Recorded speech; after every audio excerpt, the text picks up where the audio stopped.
I think it's funny that you in particular are talking shit about President Trump looking like he's falling asleep all the time. I mean, you actually look like you're falling asleep right now, Congressman. No, I do not. Yeah, you do. You look like you're falling asleep right now. I mean, look at your eyes. I'm Chinese, asshole. My eyes look like I fall asleep all the time. I don't even know who's talking right now because that Chinese guy is definitely sleeping.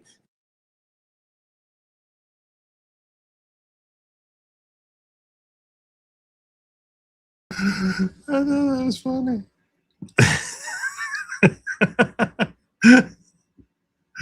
Spicy hearing in Congress. Spicy hearing indeed. Good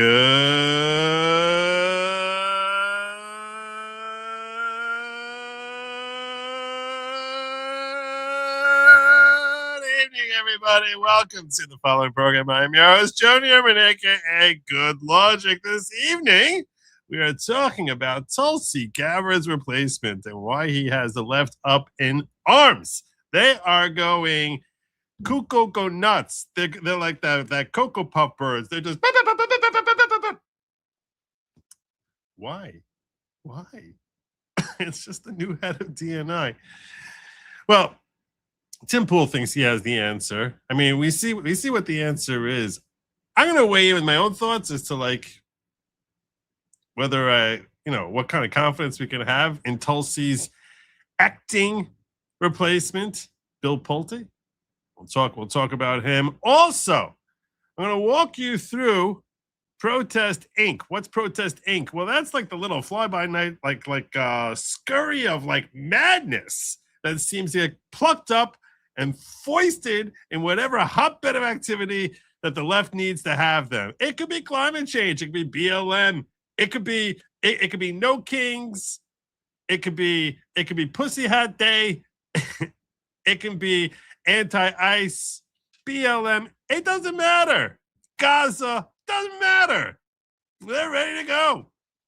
So you actually have a little bit of an expose I want to bring to you and break down for you because it's a little complicated. In particular, my co-host over here, Sin, he's going to want to basically walk you through that entire thing when we get to that segment of it. We're not there now, but when we get there, I'm definitely going to have him take lead on that. Also, Nithya Raman left yesterday. The answer is no. No, Joe, you don't cut me off and put me in the back and then gaslight the audience. The answer is no, chat. The answer is no. I'm not.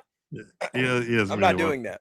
I'm not. Nithya, I maybe would have, but he just ignored me when I was like, "Hey, man, I took some notes. What do you think? Did I nail it? In your opinion?" Nah, he just ignored me. Whatever. Have fun, Joe. I was busy. I really was busy. I was focused. I was focused. I was focused because what was I focused on? What was I? Nothing. Focused? No, I'll explain to us. Oh, next time you get an eye infection, they go cross. I was about that. We're gonna talk about the whole eye thing situation because I actually I have an eye specialist, so I saw a new eye specialist today, and I have updates for you all about the eye situation, which just whoop out in left field, nothing I ever anticipated. But that's for so because the eye situation is still pretty serious. Chat, the doctor told him to wash his hands, so he just had regular pink eye. Don't let him. It's kind of close to that. It's much closer to that than I'd like to admit.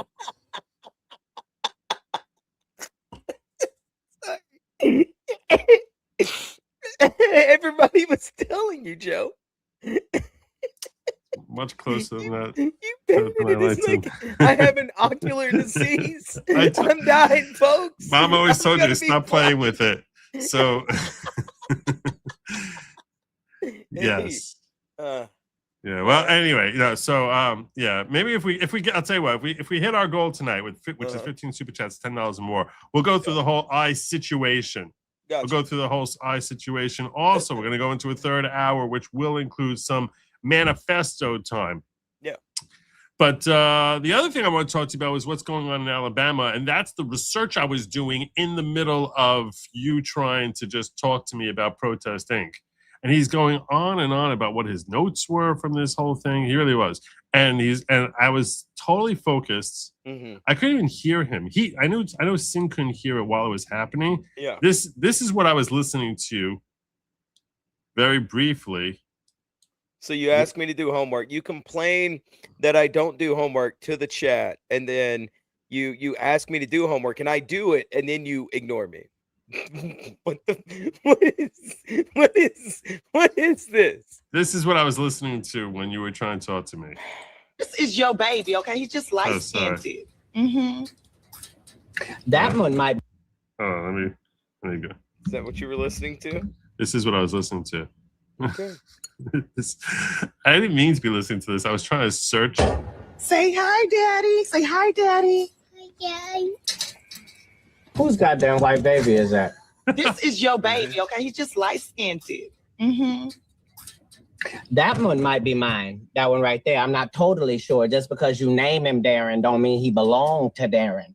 But I don't care what this baby's name is. This baby is rice-skinned, but not light-skinned. That is a white child. That is Caucasian from the mountains of Caucasus. That is a Slavic baby, a Viking from Iceland. That baby got 730 as credit rating right now as an infant. This was the opening that I used. Yeah. On my May 11th show. The reason I was looking for this, is because one of the things that I mentioned in the description that I plan on talking about tonight is the SCOTUS decision that I passed over yesterday. I said, by the way, good news, SCOTUS is allowing Alabama to redistrict from 5-2 to 6-1. So and you would be happy about that, right? I mean, that's your 100%. Take your home country road type of thing. So You're on one today, aren't you, Joe? I got it right? Yeah, you nailed it. It is Alabama, right? Yeah, that's it. Yeah, you nailed it. They're from Fort Payne. Yeah. Thank you.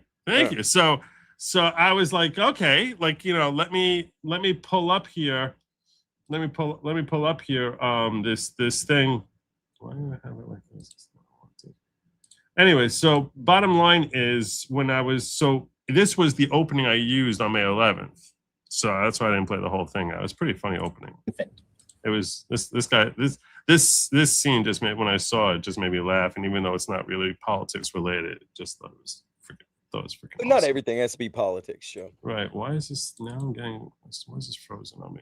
Anyhow, bottom line, it was during that show that I was talking about Sotomayor's dissent, because what's so confusing, and it gets very confusing, even for me as an attorney, to sort of keep track of all the different things that happen with respect to SCOTUS and these different court decisions about Trump EOs, and they fly back and forth between different levels of courts, different appellate courts, district courts, Supreme Court, whether you're talking about the EO, the congressional action, the state action, and you're sitting there and just trying to parse it out, and so much of it starts to just blur together because you just feel like, I didn't I hear this story just 2 weeks ago? Why am I hearing this story again? But it's an update in the development of the case as far as what's happening with it. And we've handled since then 12 other, 15 other, 20 other cases. So you just sort of, everything gets sort of mishmashed. Yeah. You know what I'm saying?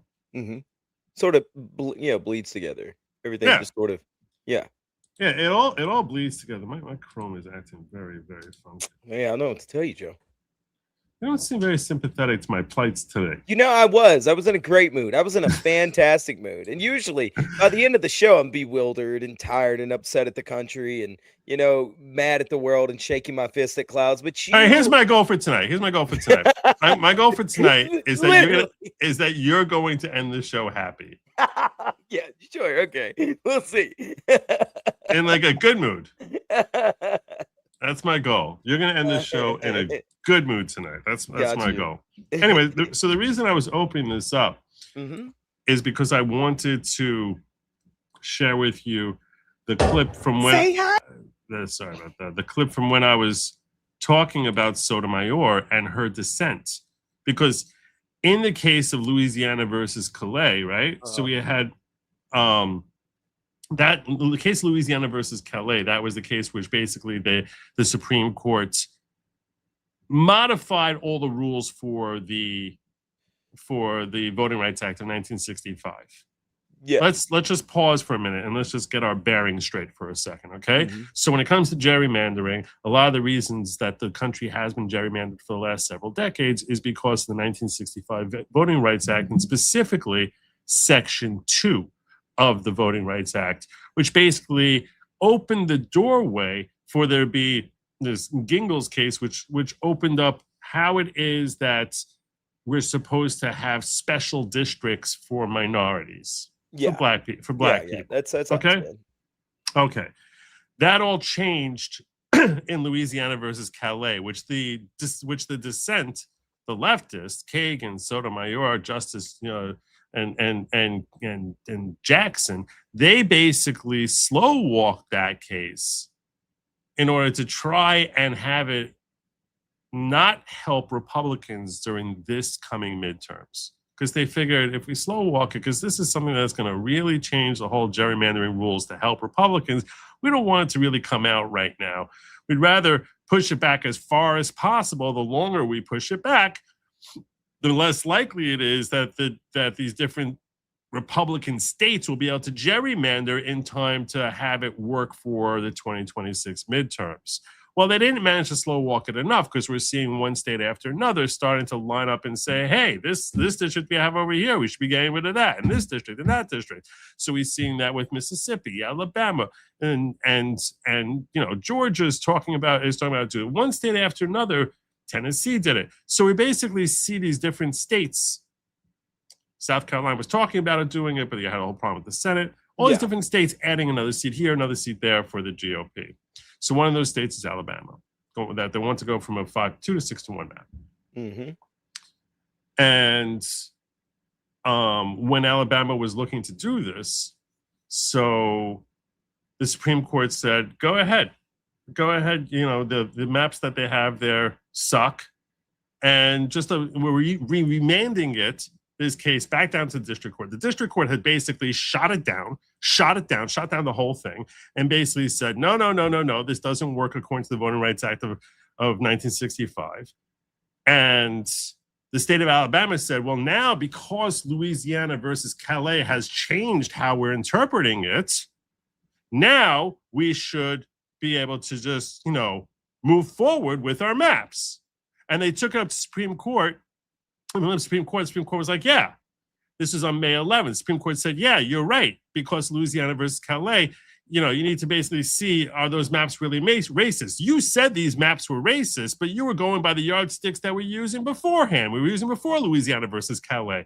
So you sort of have to look at the world of gerrymandering pre-Louisiana versus Calais and post-Louisiana versus Calais. So when you were calling all these maps racist, you were saying, well, it's not letting enough black candidates get up there, or black candidates that blacks are voting for get up into Congress. So that's the problem. And we basically said, that's crap. Just because black people vote Democrat, that doesn't mean you have to let Democrats win. It's only if you're purposefully trying to harm black people, you can prove that, which is a very high yardstick to prove. And just because you're going against Democrats, which black people may like, that doesn't mean that it's racist. It just means you want to favor Republicans, and it's perfectly legal to favor Republicans if that's what the state wants to do. So that's essentially what they said. So they said to Louisiana, they said we're going to send it back to district court. All your determinations that this was racist because you didn't have enough Democrats in there, that's crap. We're going to reassess. And in the dissent, what happened was, what I was talking about that night in the dissent was that when Sotomayor sent it back down, what she essentially said was, just because you're sending it back down, that doesn't mean when you send it back down, now it's going back to the district court. They can decide Louisiana versus Calais has no bearing. Yeah. They can make that determination. And that's what I was... because you want to be racist. This is me explaining. You can dilute black voters because you say, hey, look, there's a lot of Democrats here. I don't like this guy. I hate his YouTube channel. You're free to do that.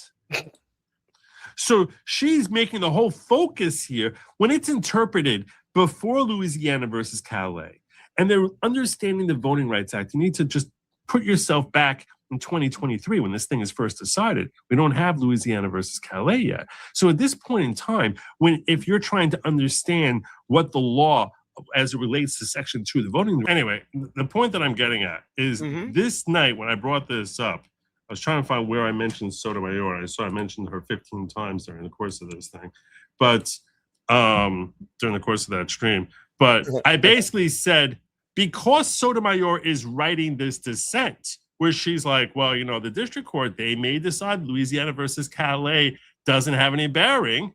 Well, that's what they're going to do. They're going to say Louisiana versus Calais doesn't have any bearing. She basically told them, she gave them the recipe for how they could stall some more time. That's what she did. She gave them the recipe for how they can stall more time by basically saying, we don't think Louisiana versus Calais does anything. And that's why this was a big deal what the Supreme Court did just 2 weeks later. They took this case back up and they went back to district court and they basically said, if you, we were trying to tell you, let this map go through. Now you let this map go through. I'm sick of you. So they wrote like a 3-page decision per curiam, which means no one wants to put their name on it. They're just like, this is what the majority says. All 6 of us say this. And then you have a dissent from Sotomayor where she is freaking out. She is totally going bananas. She's like, I can't believe you're allowing this racist map to go in there. They decided it was racist once they had 260 pages of a decision which is saying it's racist. And she's all mad because she's like, she's pretending, but she ignores the entire story when she goes through her 20 pages of diatribe, because she basically is pretending that when they called it racist in 2023, before Louisiana versus Calais, they were working by a different yardstick. They were working based on the fact that there's an assumption that if you're harming the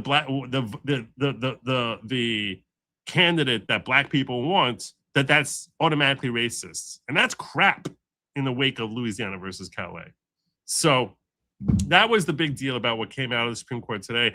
They basically told the district court, don't even try stopping it. We're putting like an automatic fast forward on this thing. Really? Yeah. They're like, don't even try stopping it. They're like, there's no more delays in this. This is Louisiana's got this map. So that was beautiful. The other thing that's really beautiful that I need to express my gratitude for is Daniel Weimer popped on it in here with a Cinco de Mayo. That's not the right word. But you dropping with $100. Daniel Weimer, and it's really funny. I actually have some well, that's not relevant. I was getting confused between Weimer and Wyden. Daniel Weimer comes in with 100. He says, if you do manifesto, can you mention how you feel about me using $20 chats to sidetrack your show and being a cheap bastard while doing it? Totally can do that. Totally. And I'm going to point out that I know that if you wanted to, you could be dropping 100 every single time, but like some cheap freaking bastard, like some cheap freaking bastard, that you have to basically just drop $20. Hey, here's $20, Joe. Put me in your manifest. It's just trying to sidetrack me and divert me. I'm on it. That's what the super chats are for. It allows the chat to become the third host. Mm-hmm. Or the second host, or whatever. That's what I've always said. They're the hidden hosts that can distract. The hidden hosts. Yeah. Yeah. They can distract, derail, make funny, whatever. My super chats are usually just funny bits for us to do on the show. It's interesting that you say that. Mm-hmm.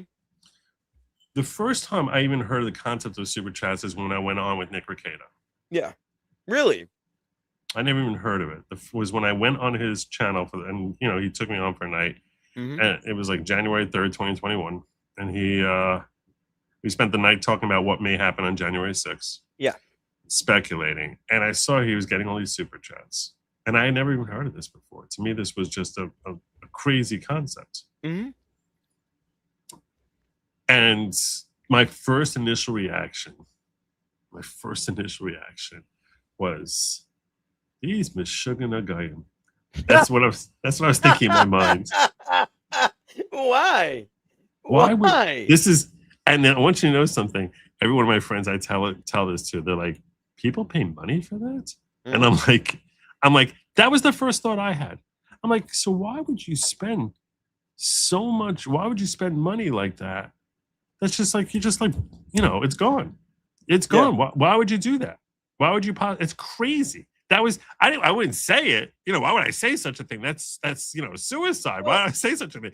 I was like, but like basically, and like that's what any one of my friends who I explain what my business model is. They're like, how many stupid people can you have watching you? That they actually zero. Like, I have zero stupid people. I don't know about and you, I'm like, Joe. No. You see, that was you're thinking with the mistaken philosophy that I had when I first saw this. The first thought is like, you throw it out there, you send your message up there, and 5 minutes, 10 minutes, 20 minutes, a half hour later, it's just completely evaporated, depending on how long it stays up there. Why would you possibly do that? That sounds crazy. But then I thought about it some more.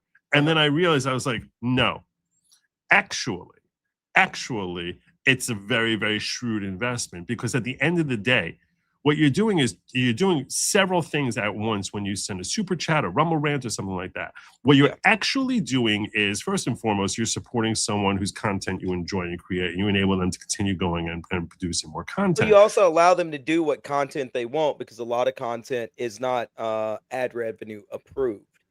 This is true. This is true. posts That's actually yellow. a side thing I wasn't even going to like. That is a side thing I wasn't even going to go down. But the other thing is this. It's someone who you like and presumably respect. Like, you respect their opinion. Otherwise, you're not watching them for hours a night. So you respect their opinion, and you're actually interacting with them. So it's almost like, it's like, this is the entertainment. This is your entertainment. Like, this is, so you sort of feel like I'm paying for like my entertainment, and it's not just entertainment. It's like interactive. It makes it interactive entertainment, which is a whole other show for you then. It becomes a whole other experience, because now I'm talking to Daniel Weimer. You know what I'm saying? Like, otherwise I'm not, I'm talking to different people. I'm talking to you. I'm thinking about this thing, but they're sort of like pulling me over there and just getting my attention. And I was like, that's totally worth it. That's like, that's like I had the same conversation with my dad. Or you go out with your friends or something like that, you have entertainment. It's just like that, but you just have the comfort of doing it in your underwear in your own home. So I mean, I had the same conversation with my dad before I got into live streaming. He hates that I live stream, but he's the one that talked me into it. I showed him a live stream. He said, "How much money are those guys making?" And it was the biggest problem in the universe show at that time. I think they were making like 20 grand a month. And he was like, "Wait, what? How much?" I said, "Yeah." I said, "Imagine it like this." He's a big Alabama football fan. I said, "Now imagine you see a really good play. You could send $20 to congratulate that player automatically." Or be a part of that event, right? Like, you send them $20, $100, and they play it. The announcer reads it. So that's what this is. Right. Yeah. So, it's like, that's why someone, even a lefty like Linda Richards, I'll say to her, happy birthday, Linda. I know you're a crazy lefty. I hope that during the forthcoming year, you continue to grow smarter and smarter, so you can recognize that Donald Trump is the greatest president we've ever had in the history of this country. So, she wouldn't have that, but for letting me know it's her birthday. So there you go. And Daniel Weimer gets it. Exactly. I'm going to give him another horn just because. So, it makes total sense. And when I explain it to them, I'm like, okay, yeah, I guess I understand. They understand it. Plus, it stays on the internet. It's on the internet forever. You can always go back to it if you're so inclined. Yeah, I do love that I am a smaller show right now, because I get to read my chats pretty immediately, because the chat's not just like flying by on me. Right. And so most of mine are pretty automatic. I have a lot of people that if I make a funny joke, they'll send a bit in and be like, "Oh, try it this way," or "Try the joke that way." And it's a lot of fun. It's very interactive. I'm so blessed for it. I love it. It's great. Uzelian sending me 20 over here saying, can you tell your lazy midget co-host? You think I'm making this up? No, I don't. Not at all. Okay, no, because I want everyone to know I'm not, because that is the sort of thing I would make up. Yeah. But I don't think you're making up by any means. Yeah, no, I should give him his props over here. He says, can you tell your lazy midget co-host to get the Rumble link to FFS cast like he said he was going to today? Damn dwarves are almost as bad as Australian striking people. God, that is true. We're not quite as bad as Australian striking channels, but we are pretty bad. All right. Thanks for all the short jokes. Okay. How short I never are you? I never say just to mess with people. Wow. I am not 6 feet tall, though. I'll put it that way. I'm not a massively tall man. I'm seeing what's happening here. That's why you come in here. You got this whole Napoleon complex thing going on. Is that what that is? No, it's just that's That's- always been my personality. It's you know. Put the sin in the corner. Nobody puts sin in the corner. Hey, you know what? I do need to pull the ghetto up on my other screen. That way I can start seeing these. Yeah, no, that was great. Anyhow, so now I walked you through basically in the shortest and most condensed way possible the Alabama decision. Yes. And in the most enjoyable way feasible. So because it's when you read it, it's a bear. It's a bear to read. It's a bear.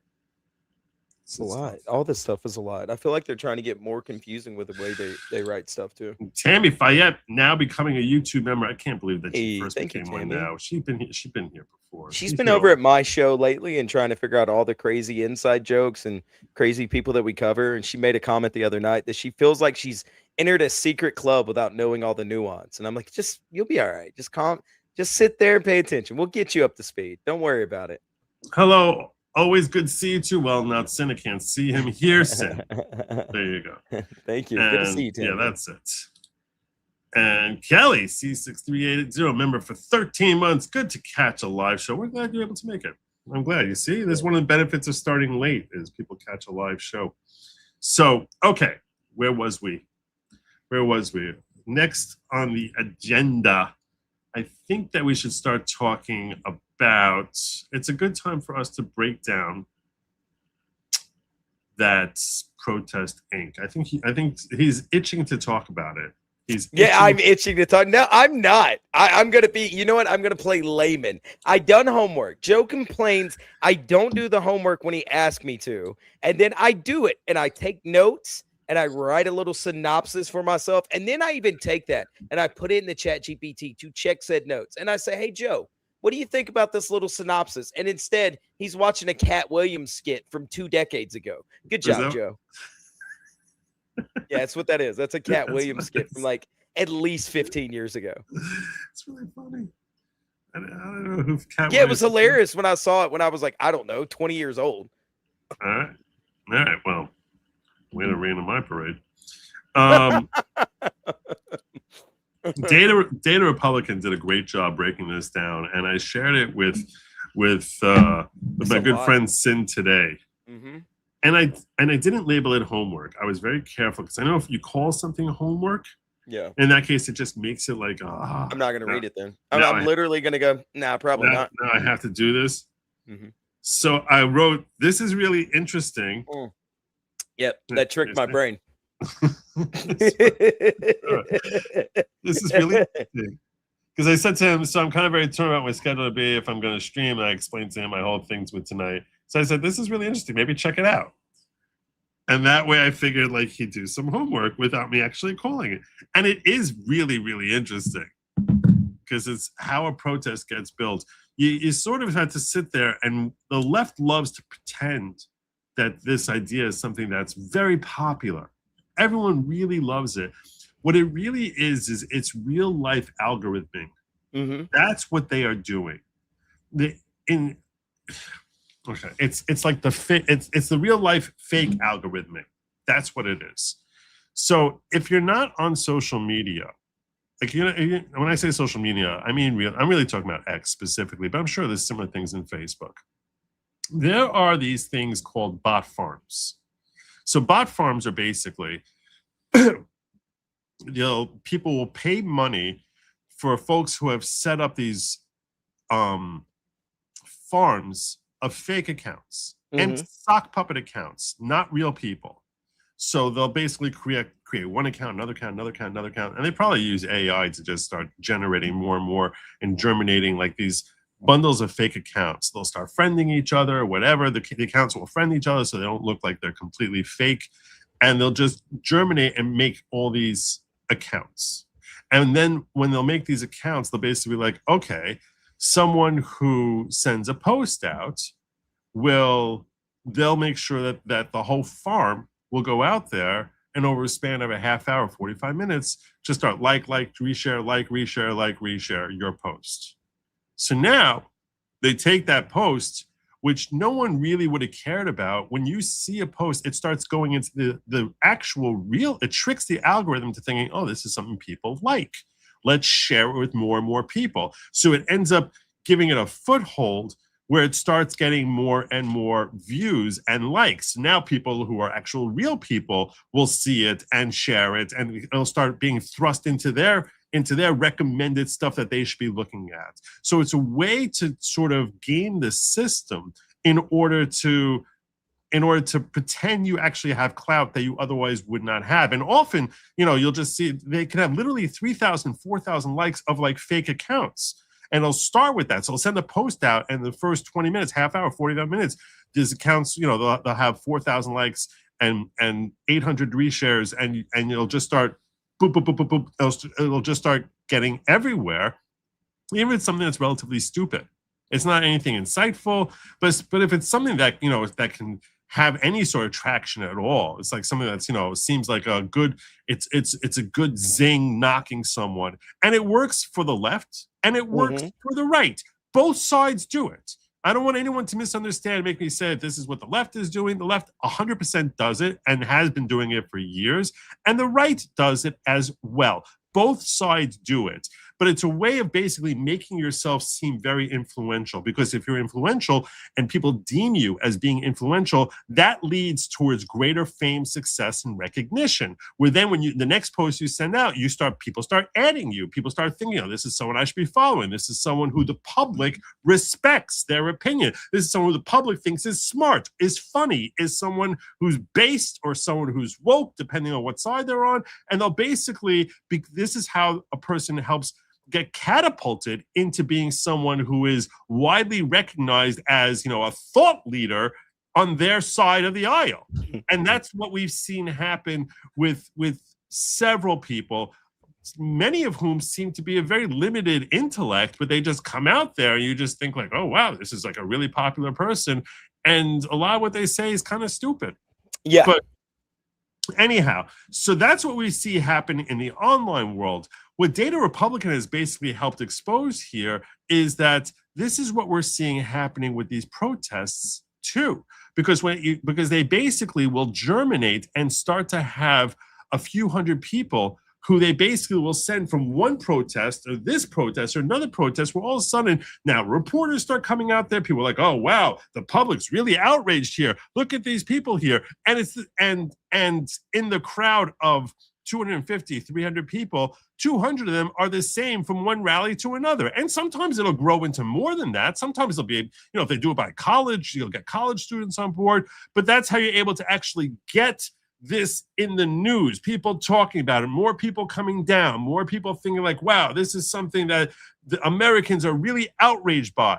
And they do it with climate change. They did it with BLM. And like I said, some of it is organic. I don't want to claim that all of it, but what I'm saying is that the root of it is very often something that's completely inorganic and designed to make the world think this is something Americans really care so deeply about, and they don't give the slightest damn about. It's called astroturfing. That's the technical term? Mm-hmm. Yeah, it's called astroturfing. You got a lot of YouTubers that do it all the time. They'll bot their channels. You have a lot of like different events. What was the one? Firefest. It was all astroturfed. You know what I mean? Like they had like all this fake stuff going on that it was so, this festival is going to be amazing. And they had nothing. They had none of the stuff. And they just sort of was like buying influence. So right. That's what a lot of these, it seems like that's what, a lot of these protests are doing. So Data Republican is breaking down how they actually are organized. So the org chart exposed which NGOs are organizing the Newark protests and how. How is 6 words, and this is an amazing thing because all of a sudden now hundreds of people who are supposedly all there individually, they don't seem to know each other. They might be on the same side when they're standing next to each other, but it's like all of a sudden, like they all just basically make the same snap decision as to are we protesting or are we not protesting? Because they're all basically part of the same entity. How a 6-word signal message shut down a 1,000-person protest. On the night of June 1st, 2026, journalist Nick Sorter drove to Delaney Hall expecting what he'd seen for 10 straight days. Hundreds of protesters surrounding Newark's 1,000-bed ICE detention facility. And I've been wondering what made Newark, like, why is Newark the one rather than someplace in Boston or Texas or California? Like, it's a very random detention. It's not like there was like some notorious case that happened out of Newark, but they just chose Newark. He expected human chains blocking federal vehicles, pepper balls, tear gas, helmets, gas masks distributed from organized supply stations, catered meals arriving on schedule. I mean, think about that. Catered meals. What the hell's, who's catering these? Imagine you go to a protest, you're expecting there's going to be catered meals there? No one's Imagine you get that call. And you imagine you get that call and you go, wait, there's a protest when today? And I've got to, how many plates do you want? And nobody's ever said anything? Come on. Yeah. He found silence. The crowd, 200 plus the night before, was gone. All 200 just decided not to come. With tens of thousands of dollars in pre-staged gear abandoned in place. What happened between Sunday morning and Sunday night was a single message in an encrypted signal group as discovered by Bitch You Need Soap, which is one of the greatest names ever. A Cosicha, New Jersey communicator posted a 6-line announcement. Cosicha is not mobilizing to Delaney Hall tonight. We are talking to strikers and their families to regroup. No negotiation, no vote, no gradual loss of enthusiasm. Some switch had been flipped off. So they'd been on for 10 days straight. And tonight we're not going. Okay, no one goes. No, all of a sudden they're not people who are suffering. If you think there are people suffering in detention centers the day before, they're not suffering tonight. The natural question is how a protest of that size can be turned off with one message. The answer is that it was never a protest in the way most people understand the word. It was an operation. Assembled, maintained, and disbanded through an organizational structure that looks, once you map it, like a military deployment with a nonprofit org chart. Anatomy of an operation, the strategy, directional alignment control, dispatch, tactics. You have your kill switch. This is such great graphics she has here. No, this is yeah, no. AI did justice for her here. Tactic. Yeah. With the human chains and the shield walls and lockbox positions. The structure has 4 layers. Each answers a different question. Layer 1 decides whether to act. Layer 2 decides how many show up. Layer 3 decides what happens on the ground. And layer 4 keeps the whole thing running across days. Understanding these layers is understanding how every major protest in America works because the same people built the same template. It's the same people doing the same thing over and over and over again. We need to basically call it out as basically being the joke that it is because it's just the same idiots. Layer 1 is a strategy. So deciding whether to act are these organizations here: the Aney Institute, Momentum Community, Cosicha, If Not Now, NDLON, NJIOG, and NEO Philanthropy. 4 organizations sit at the top. They don't move bodies. They decide if bodies should be moved. The parent node is the Aney Institute, a Massachusetts nonprofit founded by Carlos Saavedra.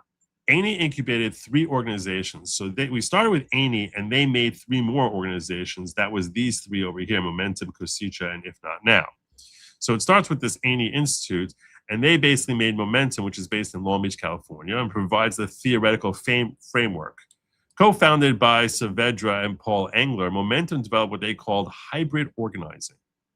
What that is fusing union-style discipline with mass protest energy. Their key innovation is a concept called front-loading, concentrating the bulk of organizing resources into a short escalation window rather than spreading them across years.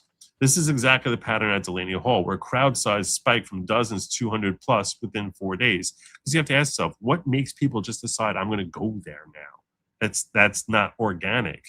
It's because you'll have a handful of people, but not hundreds of people just deciding to come. Organizations that adopted Momentum's methodology include Cosicha, If Not Now, and Sunrise Movement, a lineage documented in Waging Nonviolence 2020 report on the model spread. The same activation mechanics used at Delaney Hall have been deployed across climate protests, anti-war actions, and campus occupations. The third strategic player is NDLON, the National Day Day Labor Organizing Network, which is from Los Angeles, with 69 member organizations. So that organization has 69 other organizations underneath it. ND Line created ICE Out of NJ campaign and ran a Justice Bus tour on March 27th, making 6 stops across New Jersey to map local organizational capacity. That tour happened 56 days before the hunger strike. It functioned as a network dry run, establishing who could do what, where, and how fast.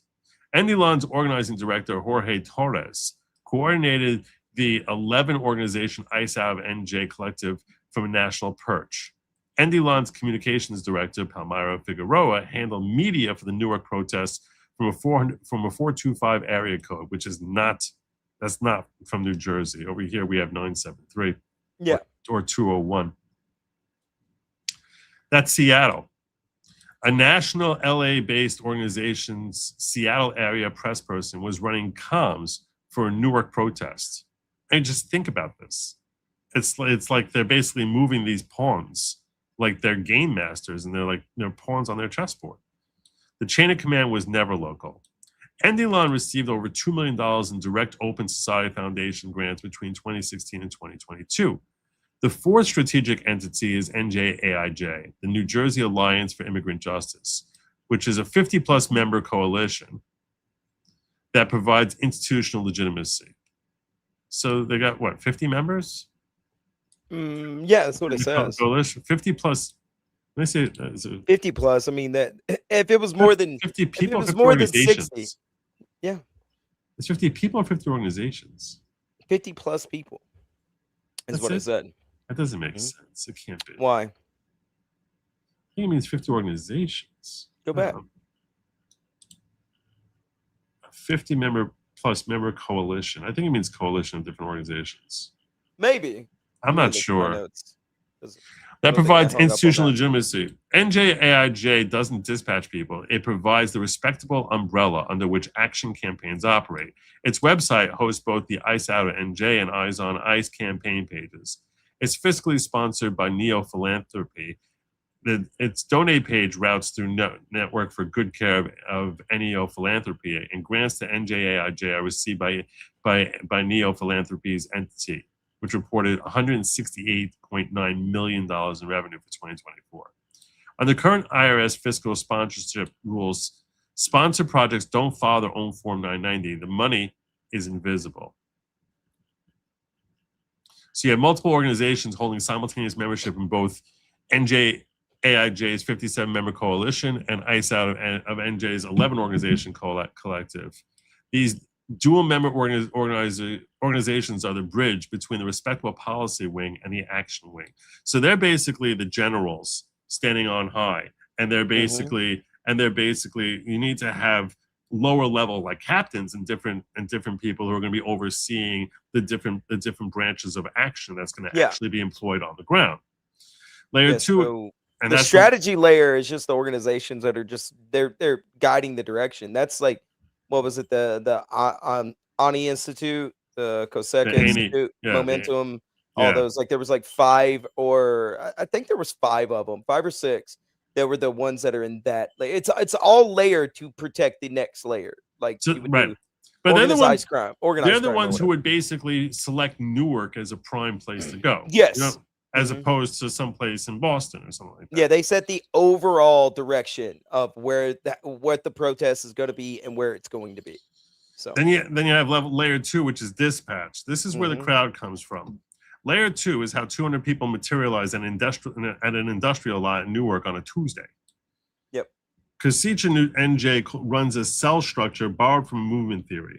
They call them circles. So you have groups of 3 to 7 people, each with a communicator whose job is to receive and relay activation messages. Circles combine into communities into villages, and any 3 people who share Kosicha's vision can form a circle with no permission from national leadership. So you can just make your own circle if you want, just have a handful of people and just be floating around in what they, and to be directed. Kosicha's own documentation published on Gitbook describes the model. At the 2017 Day Without Immigrants Action, approximately 80 circles were coordinated nationally. by a 27-member national team. If roughly 50 circles are active in the NJ-NYPA corridor, a single message to circle communicators reaches 150 to 350 people, because it's reaching each of them. If you have 50 circles, so that's reaching anywhere between 3 and 7 people per circle. So you're talking about between 150 to 350 people. The math of the circle model itself, when you see a crowd appear at a protest within hours, this is the mechanism. It's not word of mouth. It's that they're deployed, right? And because they have these different circles of people, it's a relay network with assigned roles. Cosicha also operates one of the only statewide rapid response hotlines in New Jersey, a partnership with Dyer, branded Cosicha X Dyer, reachable at a 188 number. The 3 other hotlines cover individual counties. Cosicha covers the state. When an ICE alert goes out anywhere in New Jersey, Cosicha's hotline is the one that activates the broadest network. The dispatch layer also includes signal-coordinated shuttles along the I-95 corridor, which if you're on the West Coast, that's a reference to the interstate highway that runs from Boston. I know it comes from, at least from New York to Miami, but I think it might go all the way up to Boston. Mm-hmm. Bringing participants from New York and Philadelphia to Newark. In the one arrest batch with full geographic data, 6 arrests on Friday, 5 of the 6 were from out of state. Cosicha claims 0 paid staff. We don't pay any of these people. Instead, over 30 volunteer organizers work for the movement full time, through what appears to be communal living arrangements. This shows up on the IRS filing, 0 executive compensation. The communal living model means organizers have near 0 personal expenses and can be redeployed to any geography on short notice. What are their tactics? The people who show up are trained, and the training pipeline runs from Momentum Community's hybrid organizing curriculum through the War Resisters League NVDA agenda. Again, this is like being in the military. We're not just going to send soldiers out there. We're going to spend a lot of time training you so you know how to handle yourself properly when you're at a protest. The beautiful Trouble Tactical Toolbox and Ruckus Society Direct Action Techniques. NJAIG hosts the Ruckus Society's Direct Action on its own website. The eyes on, and she basically starts going through the different training which they teach the salute reports. Salute is how people who are just driving around, they're trained. This is how you report in if you see ICE activity. So you need to tell us the size, the nature of that, meaning how many agents you see, the nature of the activity that they're doing, that they're engaging in, the location, the unit number, the time, and what equipment they seem to be using. Adaptive for civilian ICE monitoring. Signal is mandatory. Biometrics disabled, metadata scrubbed, because that's why they need to use Signal, because that way they feel like they have some sort of anonymity. At Delaney Hall, the tactical layer deployed human chains, de-arrest positioning, clergy blockades, lockbox devices, all standard techniques from documented curriculum. The crowd was executing a playbook. This is something that they were trained how to do. A small cadre of 5 to 15 serial protest deployers traveled from outside the region. Ian Austin, an Army Ranger from Pennsylvania, had been arrested at the Minnesota church harboring migrants in January. John Rosendahl, 65-year-old cellist from Manhattan, had 4 prior arrests across climate and police protests. Nicholas Scelfo, you remember him? That's the guy who just got arrested saying, "You're dead.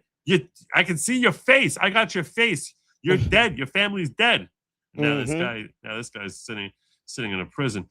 So he's in Brooklyn. He was tracked from BLM 2020 to the No Kings Coalition in Delaney Hall, where he was charged with threatening to murder an ICE officer. DHS Secretary Mullins said agents arrest people who came from Portland to lead. These are not locals who got angry. They're repeat deployers who travel between protest sites. And layer 4 is the logistics.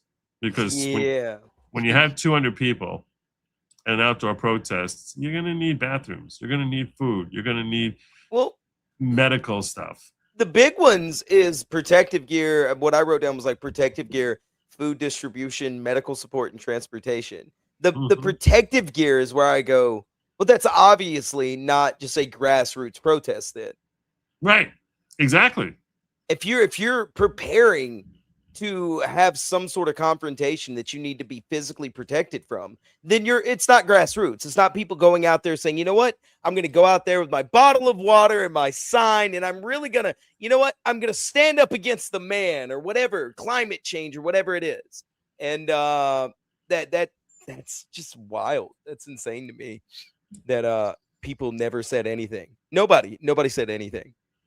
I mean, Yeah. it was the summer of love. What was it that? What was that? 2020 or whatever Yeah. it was. People 2020. did mention stacks of protest signs and stacks of bricks. All of a sudden, right They before are these protests, way more organized now. Well, that's way what I'm more. saying though. Is like right before the protests popped off, they would be like, "Why are these random piles of bricks in front of these stores and these signs and all these things are just here?" That's See, I feel as if I think BLM was ratcheted up, but it was much more organic than this. beginning. Yeah, I think it was, and then it turned into just a slush fund. Right. I think that basically, Occupy Wall Street was more organic. I think they saw the impact that BLM can have, and they decided to make an industry out of it. I think the last true protest that we had was the beginning of Occupy Wall Street. Perhaps. I don't even think the end of it. I don't even think the end of it was organic. I think the beginning of it, and then in the middle of it, people started being infiltrated by nefarious groups and people like political groups or whatever, and then it turned to inorganic. I honestly think if you just go through it, that was the last one that we had. Right. So catered meals arrived. Protests on schedule. Street medic staff, medical tents. They're preparing for war. After the stand down, all was abandoned in place. And one of the reasons that you need to have something so inorganic is because it's such a crazy thing to be protesting for. Mm-hmm. You know what I'm saying? Like anyone who's actually not crazy leftist. If you're not insane leftist, you're like, well, you gotta get rid of these, criminal illegals. Yeah. Like, how insane does someone have to be? It's not easy to find that many insane people at a particular location. So that's why it needs to start very inorganically. BLM, it's like, okay, I want to be popular in my school, so I need to basically, go out there with a BLM shirt. Climate similar, but this idiocy is just like this insanity. You don't leave $100 gas masks on the ground if you plan to come back tomorrow. The confirmed funding floor across the network is $20+ million. Roughly $5 million from the Open Society Foundations directly, millions through Arabella Advisors Network, $3.5 million from the Ford Foundation to make the road, and smaller grants through the Fund for New Jersey. The specific line item for Delaney Hall field costs, the shuttles, the gear, the meals, has not been traced to any single grant. That's the point.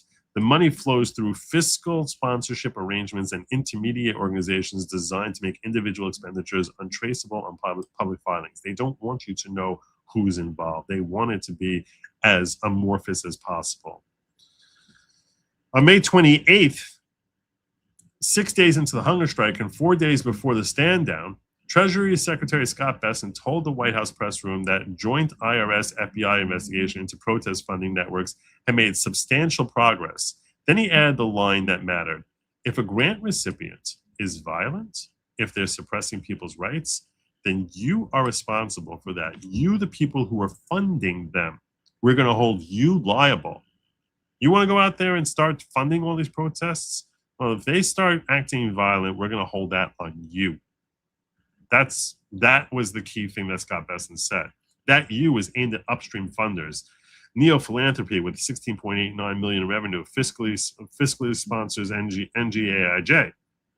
Open Society Foundations had millions flowing through network organizations. Every 501c3 in the chain was suddenly exposed. Not for what their staff did, but for any grant recipient downstream of them did, whoever they end up sending money to. Rocks thrown at horses, human chains blocking federal vehicles, mattresses thrown at ICE agents, more than 60 arrests. Under Bessent's framework, every upstream funder was potentially liable for all of it. It was a great strategy. 4 days later, the stand down came. A single message in a signal group. The crowd vanished. Unions that had been holding separate pickets at Delaney Hall the same day kept going. Same police conditions, same curfew. The unions weren't in the command structure.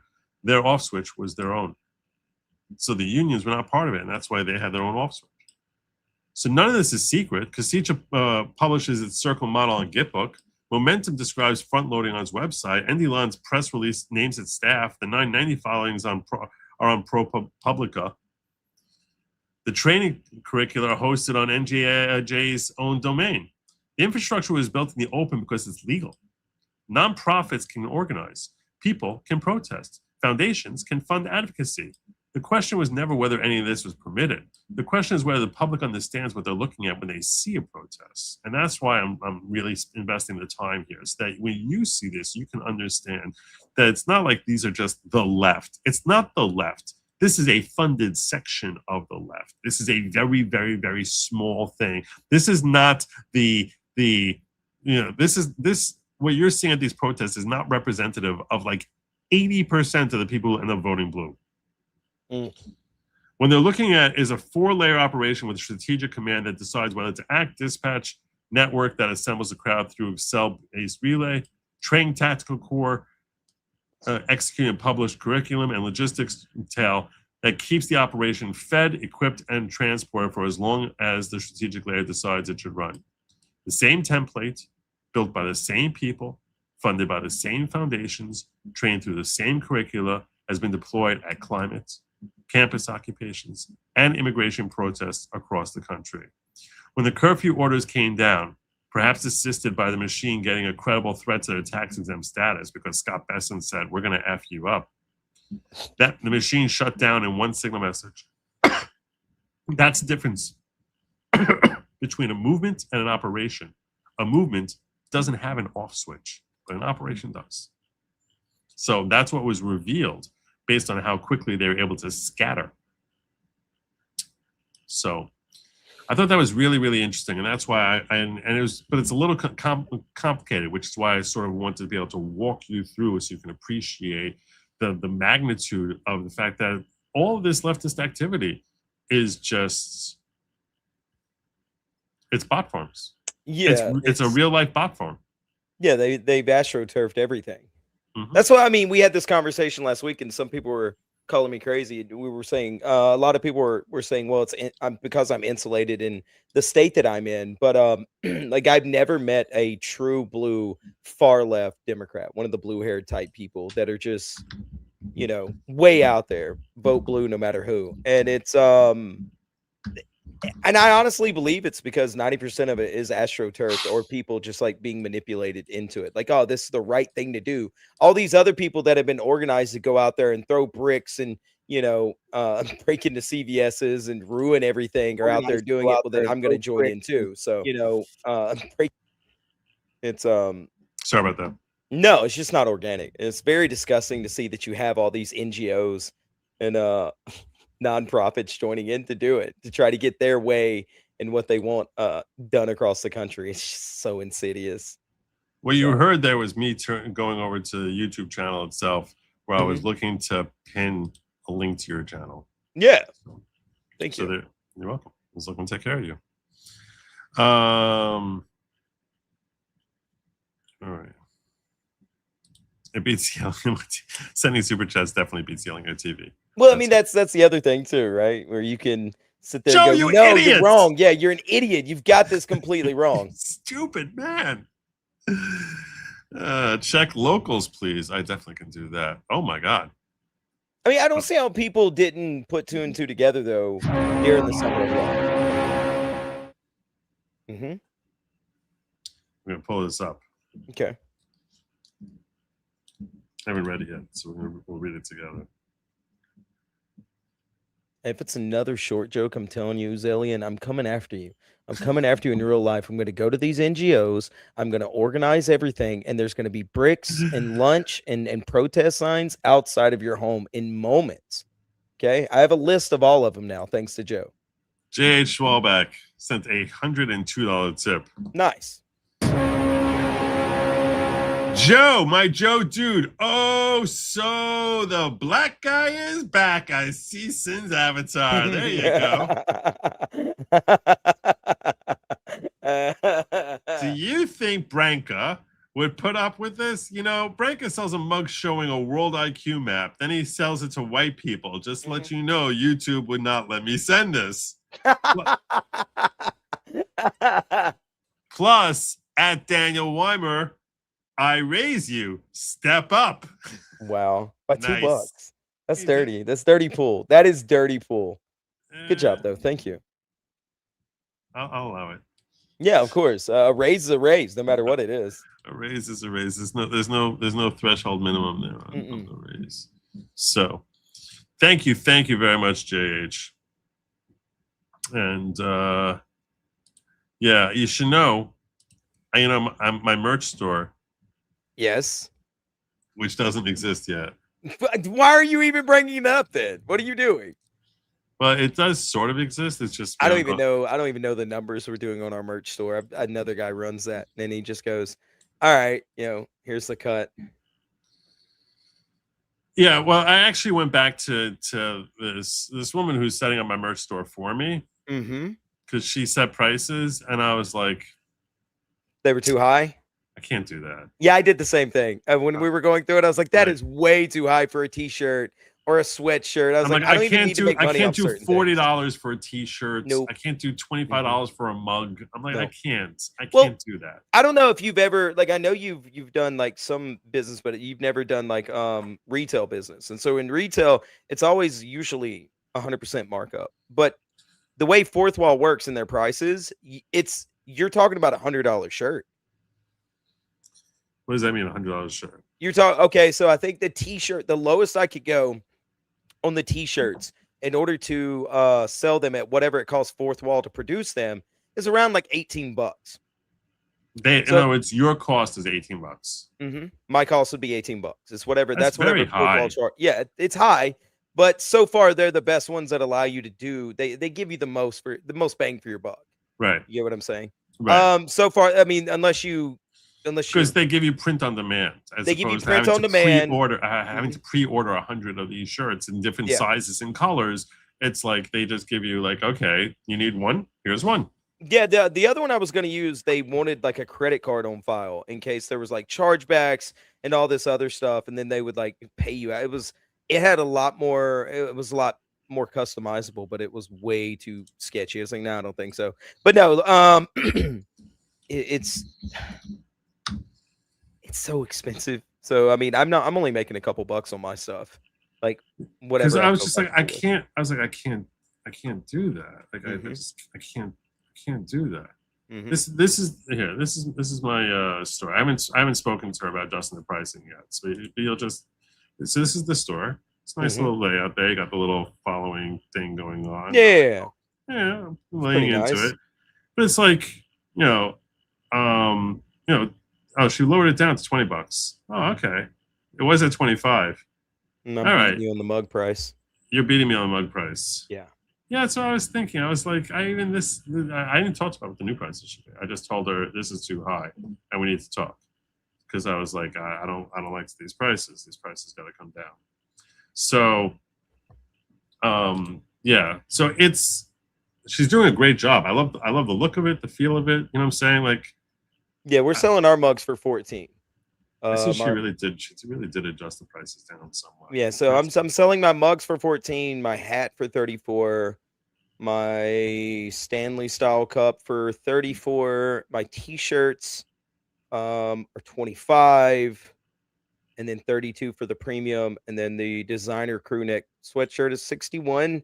That's like the lowest you can go and make profit on it. And then your basic crew neck sweatshirt's like $48, and then your hoodie is $57. Yeah. So it's a lot.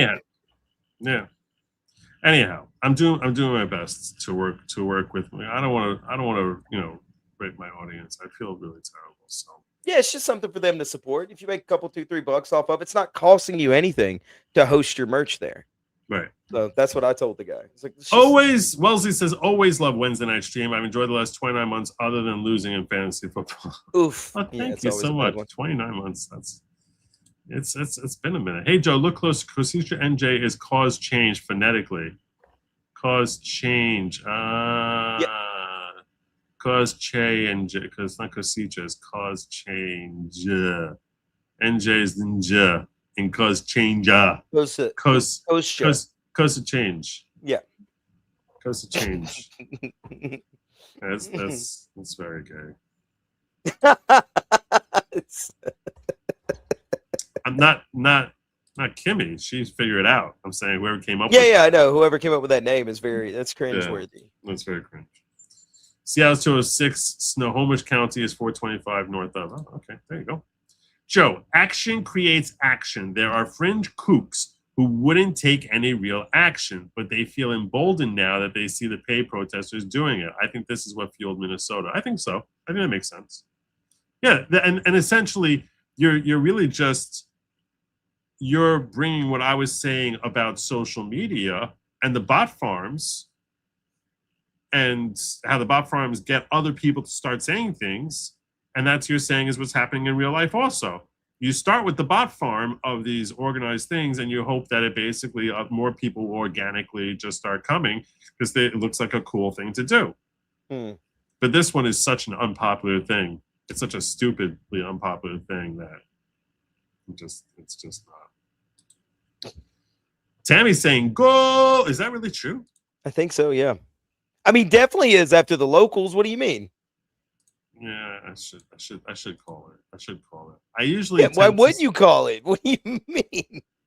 Well, you normally give your spiel. I'll take shekels and food stamps and saltine crackers and pennies and all these things, but you've decided to now. No, I usually make it like different chats. I usually that's what I'm saying. Like I say, like I make a big thing about the 15 chats, but I will say we've gotten 2 different things for like $100. So I'm just gonna do it. You just gotta go. It hurt you to do that, didn't it?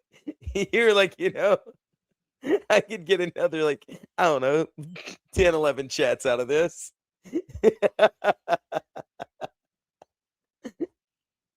You had enough? No, I mean, I'm good, man. You good? Yeah, fine. I just want to know if you're, okay. Yeah, I'm done. All right. Oh, look at this. He changed to not a cult. This was not Ben Sassen's cousin. Formerly not Ben Sassen's cousin. For a good laugh, have Sin read Don J. Grundmann's official statement for the California governor primary. It reads like a manifesto. I'm not supporting any statements in there. Really? You want to see if you can dig that up? Don J. Grundmann's official statement for the California governor primary? See if you can pull that up. Just outlaw blue hair dye. Problem solved. Just FYI, dropped a short segment, 1 minute to X with the View's stupid take supporting Graham Plattner. I think I covered this yesterday, like what losers they were. Can I get a link to that article, please? I want to share it. Thanks. Yes, I will give you a link to that article right now. I will throw it in the chat.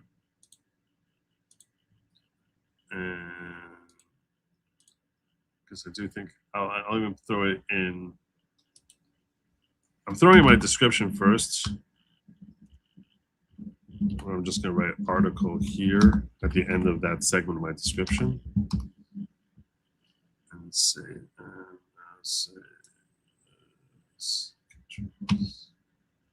Now I'll put it in the chat so you all can save it for yourselves. I'll even take care of the Rumble people, the ghetto dwellers. If I can find them. Hands One Pack says, a Jewish boy who cannot ask $40 for a t-shirt. Joe, sometimes I don't even think you're one of God's chosen people. A lawyer not practicing, not willing to overcharge. What's next? No digging tunnels. It's true. Entropy Nomad says, Joe, can we get digger hard hats? It's dangerous here in Rumble tunnels. Oh, I like that idea. Digger hard hats. I'm going to make a note of that. Yeah, I don't know if Fourth Wall offers hard hats. They offer a lot, though. Grundman. Uzelian says, don't forget these people have funders who go out a day or so before and start putting up pop-up tents and getting bottle of water around for it. Yep. That's part of the whole strategy thing. Oh, wow. Oh, yeah. I just read the first word. Or like not even the whole first sentence. The first 3 words. And I went, oh, okay. All right, we'll get there in a minute. Do we get tracksuits and Kool-Aid there? I assume squirrels can be shipped across state lines. There are tracksuits. There are tracksuits there. I'm trying to decide whether or not she put up a black tracksuit. Trying to decide on whether to make like a pink one for women. That's basically what I'm torn about. We're torn about the pink one. Tracksuits. I assume squirrels can be shipped across state lines. long as you don't mutilate them. Check your window seal later. I sent $10 by pigeon. There you go, check. Yeah, good job there. Thank you, Richard. It's awesome. Yeah. Lizzie. She's saying, Jojo Joey, I lived in Africa. The kids would go out, pound the ground, catch the bugs. Then I'd have to fry them up. So when they say, don't eat the bugs, we ate the bugs. Wow. Ooh. This is why I say don't eat the bugs. It's not like the whole bug eating thing is not like a possible thing to do. People could do it. I'm saying don't eat the bugs. Don't do it. They want you to eat the bugs. Yeah. So anyhow. Right. So what were you going to share with us? Should you have a screen you want to share, like you're reading it to us, or what? You know what? I am going to share the screen just so you don't think I'm making it up. All righty. All right, here we go.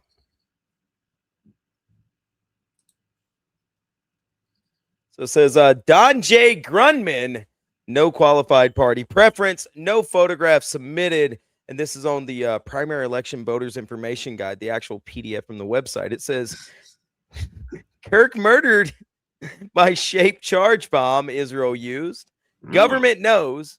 YouTube, why Kirk had to die. Israel murdered Liberty sailors. Israel art students wired Twin Towers for 9/11. Controlled demolition. Planes did not destroy towers. Israel did. 3,000 murdered to create new Pearl Harbor to justify fighting wars for Israel. Dancing Israelis, Mossad agents. Proved knowledge of attack. Government knows. Israel, our greatest enemy. Not Iran. Will suitcase nuke US via Samson option. False flag attack to blame on Iran/Russia and permanently end our nation. Israel, the real terrorist created and funds Hamas via Qatar. Countless war crimes by Israel/Netanyahu. No further funding for Israel. They call Palestinians and Christians in America Amalek. They're sworn forever enemy. We are, was it Gayim? Is that how you say it? Less than human. Gayim. I nailed it. I nailed it that time. Less than human animals / cattle that they will enslave. We are stupid chumps. Israel rules our conquered republic. Talmud, their Bible says Christ boiling in Israel allowed / planned promoted Hamas attack. They murdered their own people to justify genocide and still billions in Gaza. Oil / gas. Man, this is right. Christian Zionism. There's more. Don't equals soul poison. Talmudic Judeo-Christian values don't exist. Destroy the Zog.org. Constitution Party of California state affiliate Christian Nationalist Party. I don't want to be clipped reading this. Print interest-free United States note. Freedom Law School. $300,000 challenge. BlackGenocide.org. Planned Parenthood murdered 20 million blacks. Equals real white supremacy. HenryMcCall.com, National Straight Pride Coalition, and GTVFlyers.com. That's a lot. That's a manifesto. Wow. That's something right there. Why would I have to read this? No. I don't know why. No. I don't know. Send that $10 back. You hold some pretty out there views. I don't hold anything. Full disavow. I'm just saying. Okay, check. There's a reason why the chat. There's a reason why the chat figured it was appropriate for you to read that. No, it's not. No, this is what in the world? Jim, hush. I don't feel completely uncomfortable sitting next to you. I don't feel completely uncomfortable.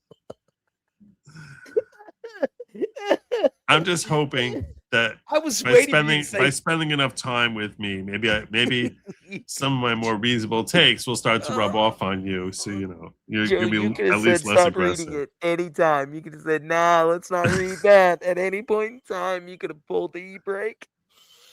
You could have made the executive decision, Joe. I'm very into freedom of speech. If you have something you need to get off your chest,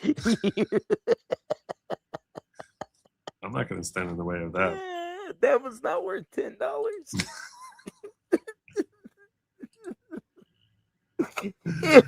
It was so disjointed. There was no flow to it even. It was just so disjointed. Just a bunch of statements. A series of like really hate-filled angry crap. Sin, how many votes did you get, Callie? 0. Don J. Grundman's probably getting 0. And I wonder why he had no photographs submitted. What position was he running for? Governor. He's running for governor. This is all the government. I'm sure he didn't get 0 votes. Well, I mean, I'm sure there's some poor innocents and you've been hoodwinked. Yeah, I know. In fact, that's our next mission, is to find out how many votes did Grundman get. You know what? I don't want to be involved with Grundman. I'll bet you he came in the top 10. Yeah. Wait, how many were even? There were like 4. There were like 50 of them. Oh yeah, no, I was like scrolling through it, and I was like, "That's a lot of people running for governor." All right, let's see. Don J. Grundman.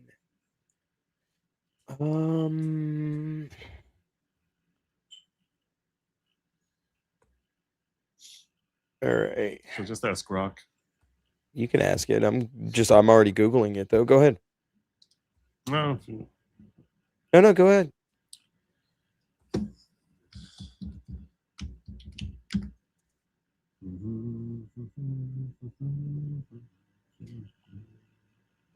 Oh. Grok, can you tell me how many votes Don J. Grundman got in the California primary for governor in 2026?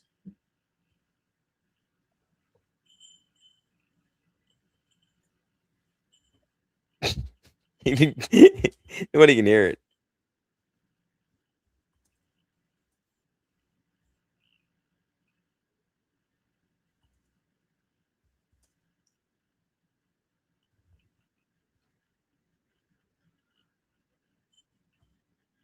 Nobody can hear Grok, by the way.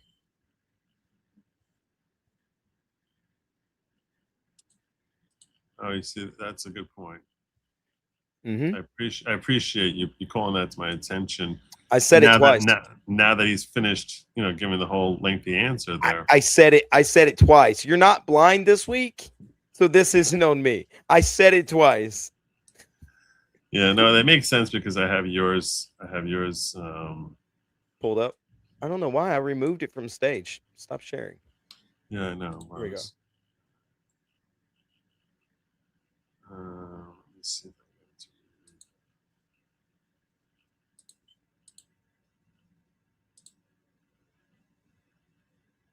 One more time, how many votes did Don J. Grundman get in the California primary?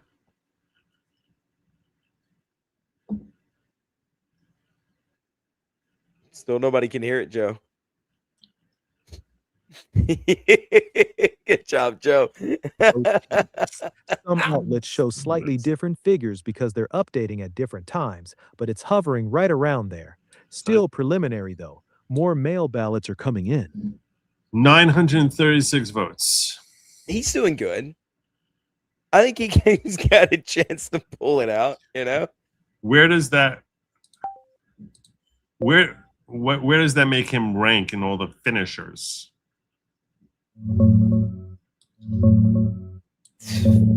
It's got to be close to dead last. If not dead last, that's very, very Near few the votes. very bottom.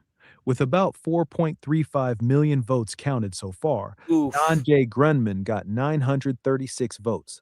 That puts him around 54th or 55th out of the 61 candidates who were on the ballot. Wait, Only what? a handful of the most obscure names got fewer votes than he did. Why? How? I knew he wasn't going to be last. I knew he wasn't going to be last. That much I knew. All right. At least I got some laughs when I tried to find who to vote in the primary. There was also a candidate named Living for God, Dumpster Mimi. Nice. Poor innocent Sin. you've been had hoodwinked. No, he asked for it. I didn't ask for anything. You got paid $10 to have me read that. Joe, buckwheat, I mean sin. Goal, really? Goal means nothing. My son has been playing soccer since he was 5 years old with a Mexican team. Now he's 34, still playing team. It's the fight in the parking lot after the game that counts. The goal means all. Yes. Oh, so you're saying we don't care how many goals you get. We just care who wins the fight. Yeah. Well, all right. But for purposes, I think people know where we're going with this, JH. I think people know where we're going. But yeah, that's one of the after match fighting is legendary in soccer matches. That's true. I thought I raised him better than that, Joe. I know. Clearly the talk didn't work for him. The belt is next for him if he screws up the grift again. He's so bad at this. So bad. Oh my God. So bad at this. I try and I keep giving like little pointers. You would think some of it would just by osmosis rub off on him, but no. Really? I know. Is that where we're going with this? Jim, you know my struggle. My struggle? Is that the one you're gonna use? Okay. All right. Thanks, Tammy. What's really funny about that phrase, my struggle, is Graham Plattner. Yeah. Like reference when he was dealing with, being exposed for being like a 98% chance of being a child predator. Uh-huh. Not the Nancy part. No, the child predator. The Nancy part was well known. The fact that he's basically got a picture of himself in a towel on an app meant for 13-year-old kids. That's the part which screams predator right there. Yeah, yeah. So he said, he referenced about how he's like, I'm dealing with my struggle. If you translate my struggle into German, you know how you say those words? Go ahead. Mein Kampf. That's what it means. It literally means this schmuck here who's like, he's basically talking about my struggle. Mein Kampf. Oh my God. It's like, and he's not stupid. He knows what he's saying. Yeah. He knows what he's saying. Yeah, I'm never using that phrase on your channel. Somebody says this poor anti-Semitic kid in the chat. Come on, man. I didn't. Anti-Semitic. That's pretty good. Well, we'll shorten it to anti-Semitic. Joe, you're so kind to let Sin speakers choose. I want all voices in here. You people are monsters, okay? You people are absolute monsters. Speaking of you, a series of bets. Speaking of lunatics who ran for public office in California, so the loss of one of them who lost, another lunatic who lost, got Hassan Piker really upset when he saw his friend lost. Yeah, the Hassan Piker stuff has been going crazy. I've been seeing on Twitter. Yeah, so this was a report I wanted to share with you. Porn obsessed Hassan Piker goes on shocking homophobic rant after Scott Wiener wins San Francisco congressional primary. So Scott Wiener ran for the Democratic primary to basically unseat Nancy Pelosi, who's retiring. Nancy Pelosi, we're in the final halcyon days of Nancy Pelosi. So Scott Wiener, she's from San Francisco. Scott Wiener is looking to pick up the mantle, and he ran against somebody who's a friend of Hassan Piker. South California-based Hassan Piker, the communist darling of left-wing live streaming, resorted to gay insults Tuesday night after being upset his friend lost to a gay state senator.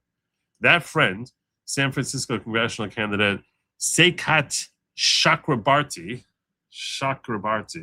was completely bombed out of Tuesday's primary race to succeed former Speaker Nancy Pelosi, despite spending $10 million of his own wealth. So Sekat spent $10 million and got obliterated. Oof. And somehow we're supposed to believe that $18 million to the $5 million advantage to what's his face, Massey, was the whole difference. As of Wednesday morning, the former aide to Socialist Congresswoman Alexandria Ocasio-Cortez received just 15% of the vote count, with half the votes in. That's far behind Democrat State Senator Scott Wiener, who's a front runner at 41%, and Pelosi endorsed City Supervisor Connie Chan at around 29%. So he doesn't even make it to the runoff. And Chan will advance the November general election. In the Tuesday stream, Piker was staring at the 11th congressional district results that showed tech millionaire Chakrabarti trailing, and he lost it. This is what he said. Pittsburgh and Philly are far more progressive than San Fran and LA. Yeah. Yeah. You know what it is? I know what it is. Fucking car reliant infrastructure. The more cars you have, the more chuddy the fucking city is. That's it. No public transit. No fucking people living close to one another. No close quarters to one another. No public transit at all. Massive wealth disparity. It's just fucking rich liberals who just want homo-fascism in the country. That's it. They want gay fascism. They want gay techno-fascism. Pittsburgh. What the hell? Now, oh, Hassan. Early on, I apprised my audience. I think I actually did it on Nick's channel. Mm-hmm. And I was sitting there with Nick and Branka, and I started explaining about the gay agenda. And I think that's what he's talking about, sort of. Because, you know, in this article here, they're basically like, no one knows what the hell gay fascism is. Yeah, I have no clue what gay fascism is. What in the world? Yeah, which is it's kind of a funny phrase. So yeah, whatever this is, as the way they word it is, they say it's just effing rich liberals who just want homofascism in the country. They want gay fascism. They want gay techno-fascism. He insisted without explaining what those terms meant. I'll tell you, it reminded me of when I went on a rant about the gay agenda. But the gay agenda, I think, is technically, it's similar to, but not exactly gay fascism. Mm-hmm. The gay agenda that I was like, you want to go be gay, go be gay. Yeah. You know, if that's what you want to do, it's not my. What do I I don't care? judge you. What the hell we come here every week. What do I care? I do a show next to you, and I don't bother you about what you do. Like, yeah. I'm not in your house. Like, I'm not. What do I care? Right? So you want to go be gay? Go do what you want to do. No, I said, but the gay agenda was no. I have to recognize you. I have to basically, see that as a completely thoroughly healthy lifestyle. If I reject that, now you need to ostracize me. I'm the evil person now. I'm the twisted person. Yeah. Instead of just like, I don't sit here talking to you about different positions I take with my wife. I don't want to hear about you and some dude. It's like there's certain things that are meant for the bedroom, and certain things that are meant for for public life. Like, why do you need to talk about this? Like, why is this something that has to be thrown in the face?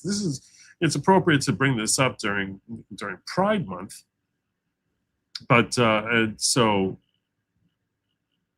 I just and I basically said that with the whole gay agenda, what they actually did is that they opened up the Pandora's box because they pretended there was such a thing as a gay gene when there clearly was never any such thing as a gay gene. It's impossible that there's such a thing as a gay gene. It's so belied by science, religion, any way you slice it, natural selection. There's absolutely no logical basis to come up with the concept of there being a gay gene rather than it being 100% environmental. Now, I wouldn't even say 100%. I would say some people might have more gay inclination than others. That's from a religious perspective. Mm-hmm. That's from a religious perspective.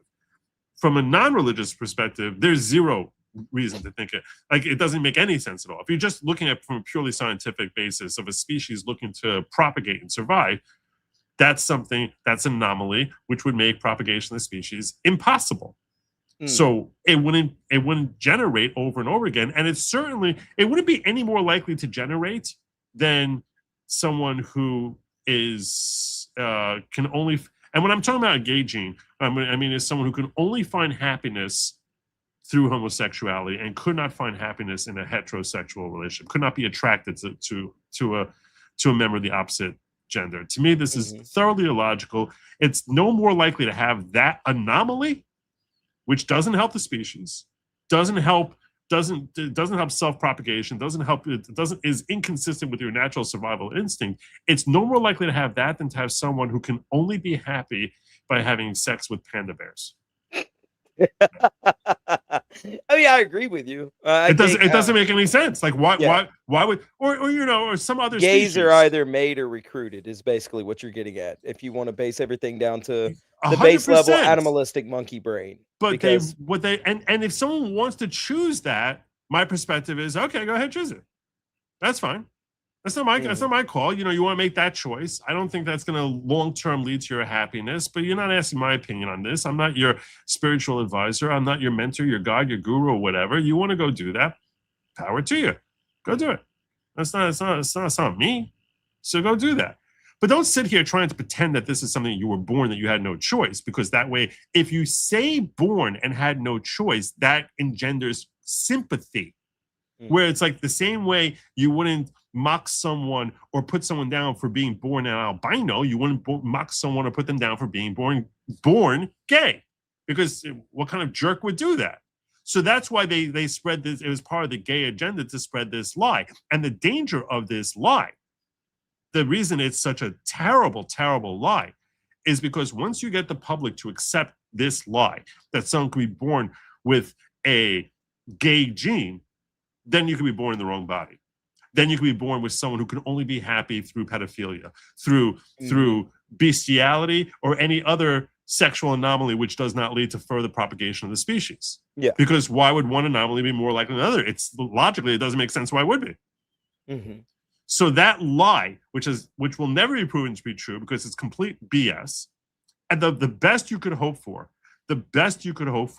is a claim that children are born without any sexual proclivity, because it's not normal for a 2-year-old to have any sort of sexual appetite. So you can say that maybe they're not born with any sexual proclivity, there's no humans born that way, and that all of us are socially engineered towards, heterosexuality, or in theory towards homosexuality. That at least you can make a cogent argument for. But to say someone is born gay, that they come out of the womb, and as soon as the doctor's slapping them on the ass, they're saying, "Ooh, yeah, that feels good," impossible.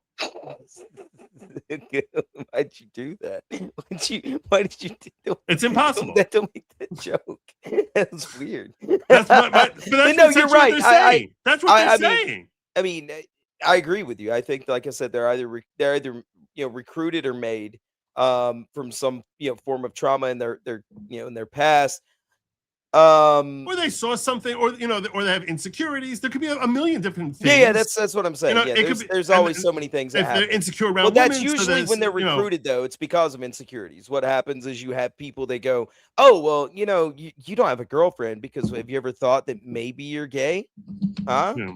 It's not that you don't have any confidence, you don't have anything to offer, you don't have you're not putting yourself out there. It could be possible that you might just be gay.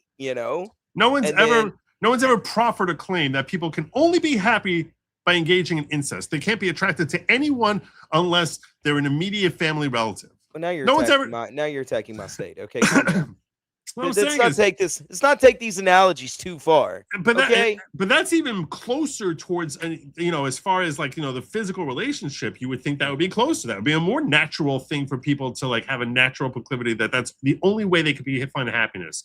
Yeah. Anyway, so it really is. So that's when I was talking about that it was a gay agenda in order to promote homosexuality, and that's what they did. When he's talking about gay fascism, it's a little bit of a different wrinkle to that, where he's basically saying that we want to basically thrust upon everyone that they have to not tolerate, but embrace homosexuality as if this is an amazing thing. I think that's what he's referring to. I don't know what techno fascism is. I don't know what the hell that is. I have no clue. Hassan now has done this thing where he's changed from super cool chill guy on his streams to where now he's trying to skinwalk Nick Fuentes, which is very funny because he's starting to wear he is. So this was a few weeks ago. I can't believe you didn't talk about it because I'm sure you don't like either one of those guys. But you have Nick Fuentes, who, if you just look at him without listening to his words, older people see him as palatable, right? He wears the suit, he's got a nice little set, all these things. And Hassan Piker has been doing that. And he said, and I quote, "It's more palatable for older people to watch my show and accept their kids watching my show by doing this." Interesting. Yeah. He's just a chameleon in every shape, form, in every shape of the word. No way. Yeah, that tattoo with 20 years of my struggle. Wow. Mm-hmm. He should have just had it in German. I'm not going to ever say it on this stream ever. That's why I told Joe to say it. After what I just read, no, and never. You've now had me read that. You dared me to say the N-word. Like, what are you doing to me, Joe? Fascism comes in gay now. Apparently it does. It does, yeah. Rainbow fascism. The gay agenda was marriage. The transgender is notice me, acknowledge me. That's what it is now. That's what it is now. But I think. Yeah, go with the next super chat. Sorry. No, you're fine. Okay, another $100 for Joe Kama Sutra picture. No. Whole show's a trap. That's not gonna happen. Some are more karate cheetah than kung fu panda. This is probably true. Good night. It's been fun as always. I'm glad you enjoyed. I'm very mean. I'll see you Friday in my chat. Okay, we're gonna be going over some very fun videos. No, the gay agenda though. I don't think anybody. They're using that as a stepping stone, like you said, though, in order to bring in other forms of like degeneracy or mental illness, right? Like, I don't care if somebody is transgender, for example. I just don't care. It doesn't bother me none, as long as you're not trying to proselytize to children about how great transgenderism is and how a tomboy might just be a boy. Hey, you ever thought, Susie, you might just be a guy? You think you might want to go buy a bolt-on wiener when you're 19 years old? Like, I don't really care what people do behind closed doors, and as long as they're not trying to beat me over the head with their pronouns. But I do see it as a stepping stone. So once you got gay marriage through, well, then now what did the LGBTQ have to fight for?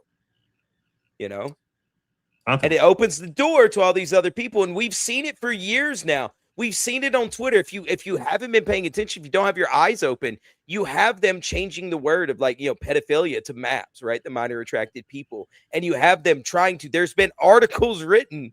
Now, granted, thank God they've been shouted down, but there's been articles written of like, well, it's just sort of a lifestyle. As long as you don't act on it, it's okay to have those thoughts and to speak about them. And I'm like, no.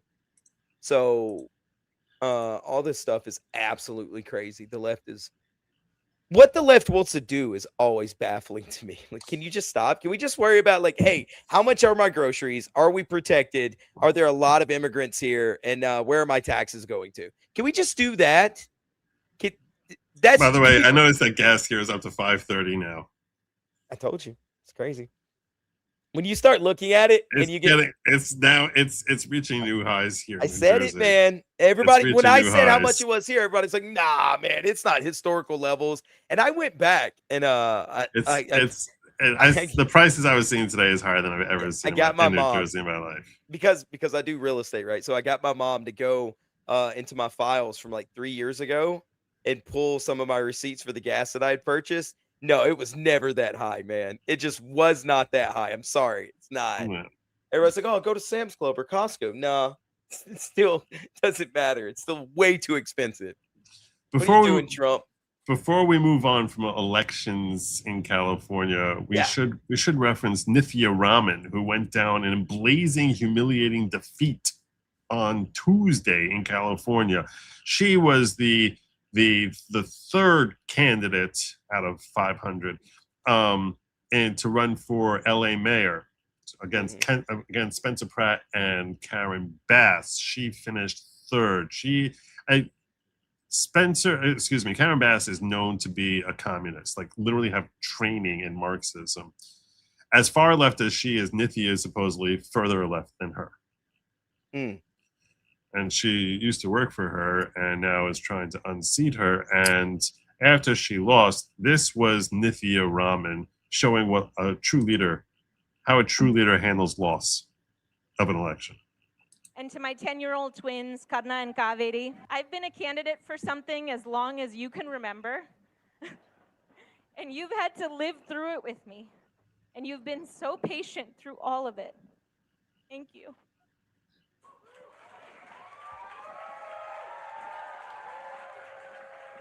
What is happening here?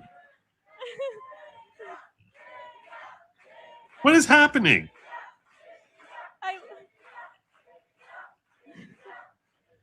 I love you both so much. They are kind. I'm lost. Children. Also, I've never seen a more vascular forehead. For the love of God, ma'am. That is a very vascular forehead. This is Nithya, how she handles defeat. This is a woman who's never faced defeat before. So we're watching. Yes, we're watching her basically melt in the moment. Okay. That's what's happening here. And I have to tell you all, I feel so infinitely blessed to be their mother. Karna and Kaveri, I hope you know that everything every person in this room is fighting for in this campaign has been about building a city that's worthy of you. Oh, good golly. And every child in this. Oh, good golly. Good golly. She would destroy everything about LA. What is left to destroy? Everybody's like, yeah, let's fight for LA. But I'm sitting there going, okay, well, what's like left to destroy? If another lefty gets in there, how much worse can it get? What are they going to put the homeless bum drug addicts in your actual house next?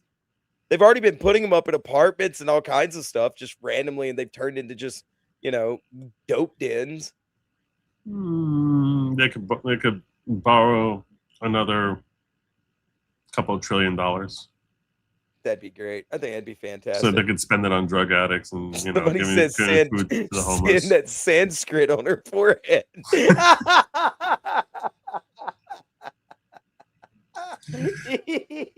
That's nice. Telling you, the chat is great. The chat is awesome. Good job, lady. Way to lose with dignity, I think. Or I have no clue why Joe made us watch that lady. It was weird. Okay, not chat. Not really dignity, but yeah, more. Yeah. Well, anyhow, I look.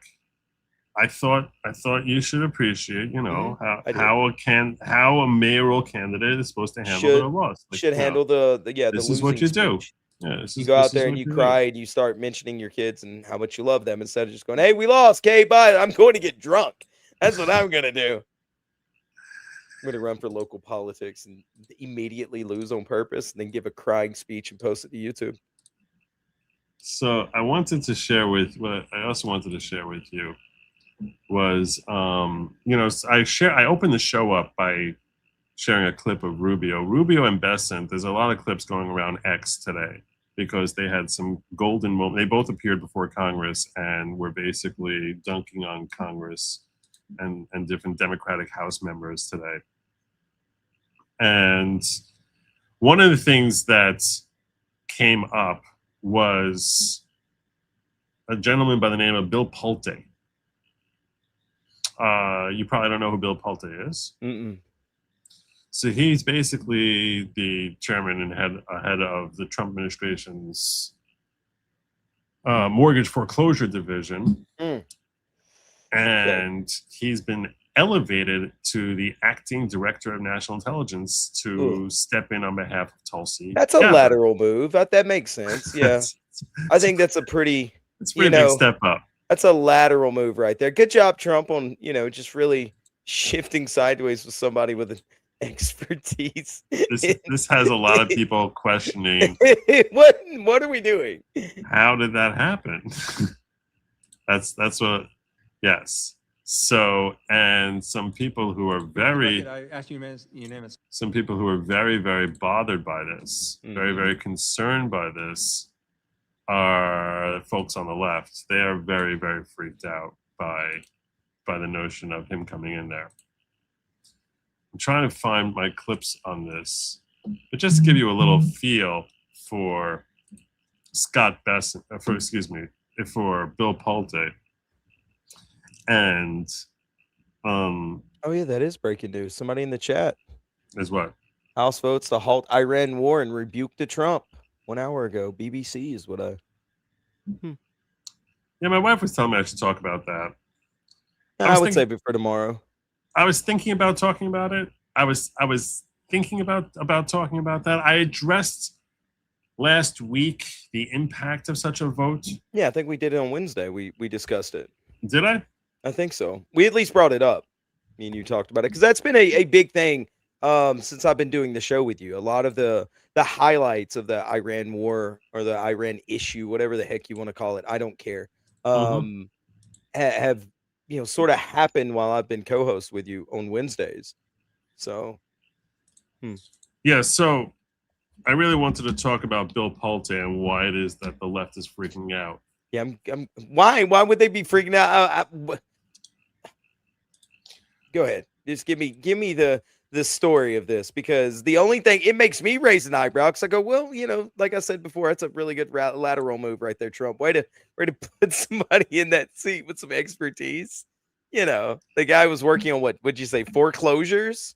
Yes, government foreclosures. So good job. That's pretty cushy job, I would say. But then now you're the head of national security. That makes a lot of sense to me.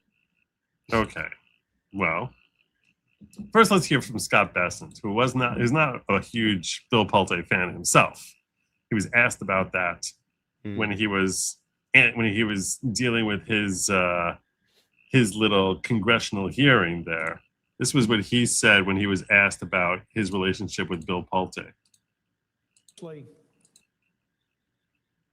That's too low. Let's make this a little louder. Oh, this guy's resume is nothing to do with national security ever. Nothing whatsoever. Nothing. Private equity for 6 years. We'll get there. We'll get there. We'll get there. Okay. All right, Joe. You remember your goal was to give me a happy ending by the end of the show. Is that what I said? That's what you said. I don't remember framing it quite that way. I think, chat, he said, by the end of the show, I'm giving you a happy ending, Senate. I'm very positive I did not use those words. I think you said almost exactly those words. I'm pretty sure I've never, ever used those two words together in a sentence in my life. I'm pretty positive that you said, hey, Cynic, I'm going to give you a happy ending by the end of the show. Okay. Well, anyhow, this is not looking very happy. I'm aggravated, Joe. This is this guy's resume is so bad. Go ahead. Sorry. Here's Scott Bessent being asked about Bill Pulte. Good. Tell Pulte you were going to punch him in the face. Did you once in the summer? Did you tell Pulte you were going to punch him in the? Tell Pulte you were going to punch him in the face. No, sir. I actually said I was going to kick his ass. Good. I shared the emotion. Thank you. And as I said, that was last summer 25, and many teams have fights in the locker room and then go out and win for the team on the field. Yeah. No, I was just curious because everybody's going to be showing that. I made it clear I'm not going to support Pulte. So, yeah. Why is it that he's been tabbed? Let's hear from some of the left. I don't know why what's his name, Best decided that he wanted to kick Pulte's ass. That's what I want to know. That's what I'm interested in. Okay, just looking at that picture of Bill Pulte there. Makes me want to kick his ass. Yeah, that's true. You can sort of see it. Yeah, you could see. He has a punchable mug. I agree. If he's got one of the more punchable mugs out there. Mm-hmm. Right? It's not like, oh, it's crazy. Yeah. You want me to stop my bitching? This is, yeah. The super chat is same as what I paid for Gallon tonight. That's pretty funny. Those of us who thought the fought for marriage and discriminatory rights were perfectly happy for a while. It's the letters after GLB that are the issue. Well, there you go. There you go. So, anyhow, let's hear from some of the leftists as to like why they're so angry. Okay, about Bill Pulte. I haven't watched this yet, but just the opening 30 seconds, I was like, oh, this is. Why does this look like one of my streams? Way too many people on panel. This is MS Now. So you're basically as gay as MS Now. Oh, Ken, Pulte. Okay, that was, you know what? I wasn't born this way. Somebody like you ended up making me this way, all right? No. You didn't hang that's out what with me happens, enough. Joe. All right. business executive. He's a staunch Trump ally. Does he have any experience for this role as acting DNI? Another day, Anna, another jaw-dropping announcement from Donald Trump. No intel experience that we're aware of or that is apparent from his resume. He's 38 years old. As you said, he's been involved in making criminal referrals about mortgage fraud regarding some of Donald Trump's political foes, including Representative Adam Schiff and Letitia James, the Attorney General of New York. And in the Truth Social post announcing this appointment, Donald Trump said he didn't reference any intelligence experience. He said that William has deep experience managing the most sensitive matters in America, the safety and soundness of markets. I don't know what to say to that. There is a provision in the law that requires the Director of National Intelligence to have significant intelligence experience. A lot of Democrats believe that Tulsi Gabbard didn't qualify for that, but at least Tulsi Gabbard had been a military officer, had some foreign affairs experience. You know, this was a post that was created after 9/11, an office designed to connect the dots, to stitch together the various strands of intelligence. Basically, like the liaison between the FBI, the CIA, DHS, and all these different. This is like the overseer of all of them. Mm-hmm. And that's his job here now. Yeah, it has really fallen out of grace, particularly in the Trump administration. There are people now that think that it should be disbanded, essentially. The CIA is playing the primary role in both gathering and analyzing and pulling together intelligence in the Trump administration. And now you have Donald Trump appointing this person with not only no intelligence experience, no apparent foreign policy experience to this role in the acting capacity. It's just another strange day in the Trump administration. I think that's why we are all asking why, Jake. What went into this decision behind the scenes there at the White House, and why have him do two jobs? He's I mean, that to good. echo Ken there. What we can't say definitively is Wait, hold on. He's staying where he's at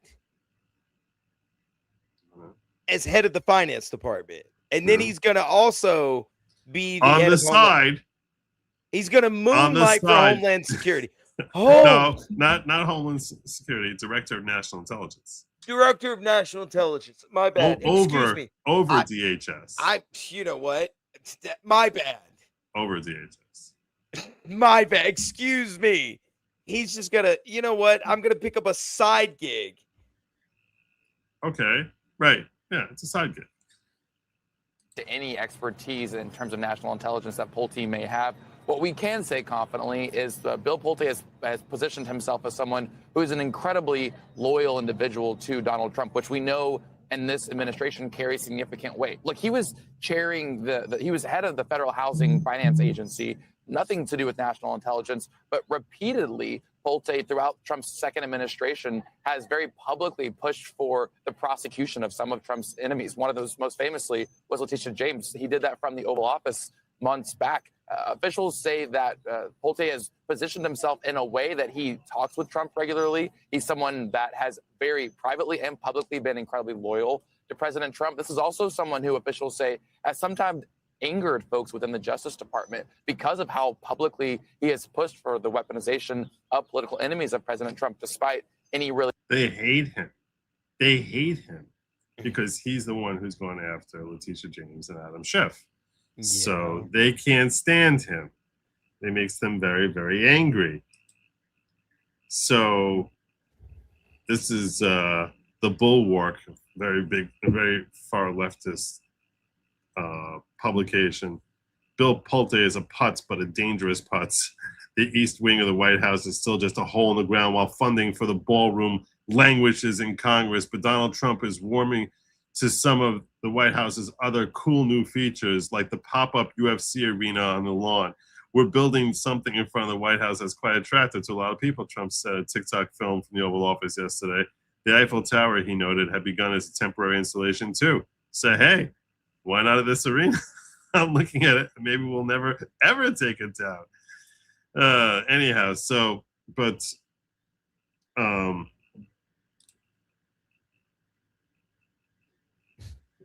Donald Trump is facing a host of crises at once. You want something? No, I'm flabbergasted right now. I'm still astonished. This guy's just gonna moonlight. Relax. Okay. Relax. See, what you're missing is this. Mm-hmm. Let's just assume that Donald Trump looks at the Director of National Intelligence as pretty much a useless function. Yeah. Okay. Yeah. So they, had the It's CIA, completely the to NSA, him. the Yeah, FBI. I already have the head of the CIA. I have a head of the FBI. I've got the Director of Homeland Security. So like, I don't need. This is just another guy. Like, let's put it this way: Tulsi Gabbard had so much power that the her CIA office still raided her office. that she was raided by this junior office. So what the hell is the DNI? What is that? So that's why I think it's almost like he's making a joke out of the position altogether by naming someone who's got no intelligence background at all. But what he does do for Bill Pulte is it gives Bill Pulte access to everything. It gives Bill Pulte basically a basis to go into Carte the blanche. FBI, carte blanche to go into the FBI, the CIA, DHS, or any other agency he wants to, any intelligence agency he wants to go into, and snoop around. That's kind of what we saw Tulsi Gabbard's role was, right? I mean, what I'll ask you right now. In the year and a half that she has been serving as DNI, what's she most famous for? Well, I mean, that's been everybody in the Trump administration. What is so she far. most famous Oh, for? nothing. No, I there's can't one think thing. of anything. I'll tell you one thing she's very famous for. What? She exposed Barack Obama and James Clapper and James Comey. Oh, yeah. And John Brennan, as far as their whole Operation Crossfire Hurricane and how they basically were trying to screw over Trump during the start of his first administration with the whole Russia collusion hoax. Yeah. That was the massive accomplishment that she had. So if that's the case, if you're just looking for someone who can basically put together a team of people who can go snooping through your intelligence documents to try and piece together potential litigations against people, I think the thought is that he's a danger to the left. And that's why the left is freaking out. That's why they're so upset. And that's why you're sitting here astonished, like, what the hell are you doing putting this person ahead of DNI? And the left recognizes what he's doing. They see what he's doing. They figure he chose this guy for a particular reason, and that is to try and target his enemies the way he has in the past. He's a Trump loyalist, and Trump doesn't look at this job as something that's significant towards having a healthy intelligence community. So that's what we're seeing here. That's why they call him, and that's why they're saying that his political agenda is on the rocks, popularly never lower. His quest to punish his personal political enemies for their crimes has all but stalled out. At times like these, the guys got to make some hard choices about which priorities to push for and which to let fall by the wayside. And Trump's selection yesterday of Federal Housing Finance Agency Chair Bill Pulte as his new pick for acting director of national intelligence makes it crystal clear. Punishing his enemies is the one goal he's determined to see to the bitter end. Virtually everyone not in the bag for Trump, both lawmakers and veterans of the intel community, have been left aghast. That's what politicization fundamentally is. Susan Gordon, who served as principal deputy director of national intelligence during Trump's first term, told the Bulwark, "You're putting into this messy fray, this difficult thing in which the president already has distrust. You're putting someone in charge that wants to support the president by going and finding things he wants to be true. You've now just corrupted the whole discipline." Let me tell you something, sister. The whole thing was always corrupt. That's why he was elected, because it was always corrupt. That's why. So, and here's Tim Pool. I think this might have been, I'm not sure if this was earlier today or last night, but Tim Pool had did a little breakdown on this. Find me the evidence. He's going to get it done. And with excitement. Why he has confidence that Bill Pulte is going to be good at this. This is him breaking it down. And you tell me if you think that he's right to be confident. And you give me your thoughts on this. From the Washington Post, and my friends, let me tell you this. This story is hopium. If you're a Trump supporter, the news I'm about to deliver to you should make you jump up on your table and start tap dancing with excitement and joy, because it's looking like we're about to get some big victories. I know Roseanne said she wanted military tribunals, but we just weren't getting it. Well, Donald Trump has appointed a new acting director of national intelligence. And ladies and gentlemen, it is Bill Pulte. And you want to know why this is tremendous good news? And you want to know why so many people are freaking out, from neocons on the right to liberals and progressives? Because Bill Pulte is a guy who meets Donald Trump. Donald Trump offers him a job as the head of housing finance. What is it? FHSA or whatever? Yeah. What they probably mentioned it in here. And look at this picture they got him. They got to get the worst picture. But you know what? I love it because he looks like a bulldog. Yeah. Here's what I got to say about Pulte. Donald Trump said, we want accountability for these corrupt political forces that try to destroy me and you, our supporters. And what did we get? You know, we got the Comey indictment. But here's the funny thing. The most vicious in Trump's appointees was Pulte, who, as just a housing director, got several criminal indictments over mortgage fraud. So everyone's sitting around wondering why it is that we are not getting indictments of clear for these individuals for clear criminal activity. And the best we can get is Comey because he put seashells on the beach. And then they say, and is this the best we can do? Mortgage fraud? People who have to legally claim residence in their state were claiming residence in other states. Now, don't get me wrong. Good find on Pulte's part. With the limited position granted to him, he found those crimes and said criminal referral. Yeah. I am extremely excited over what he will do as director of national intelligence, because he's going to be like, he's the guy who sits down and Trump says, I want action taken. Get me these indictments for these crimes. He's the guy who says, I will find you every page and every book of every actionable crime and evidence. He got mortgage fraud indictments. What do you think he's going to do as DNI? Mm-hmm. Well, I mean, there was a story. So that's Tim Pool's take. That basically he's the one who's actually going to get real indictments going. Got you. I mean, all right. And that's clearly what the left is afraid of. Mm-hmm. And I'd love to give you, I promise I'm going to give you a happy ending.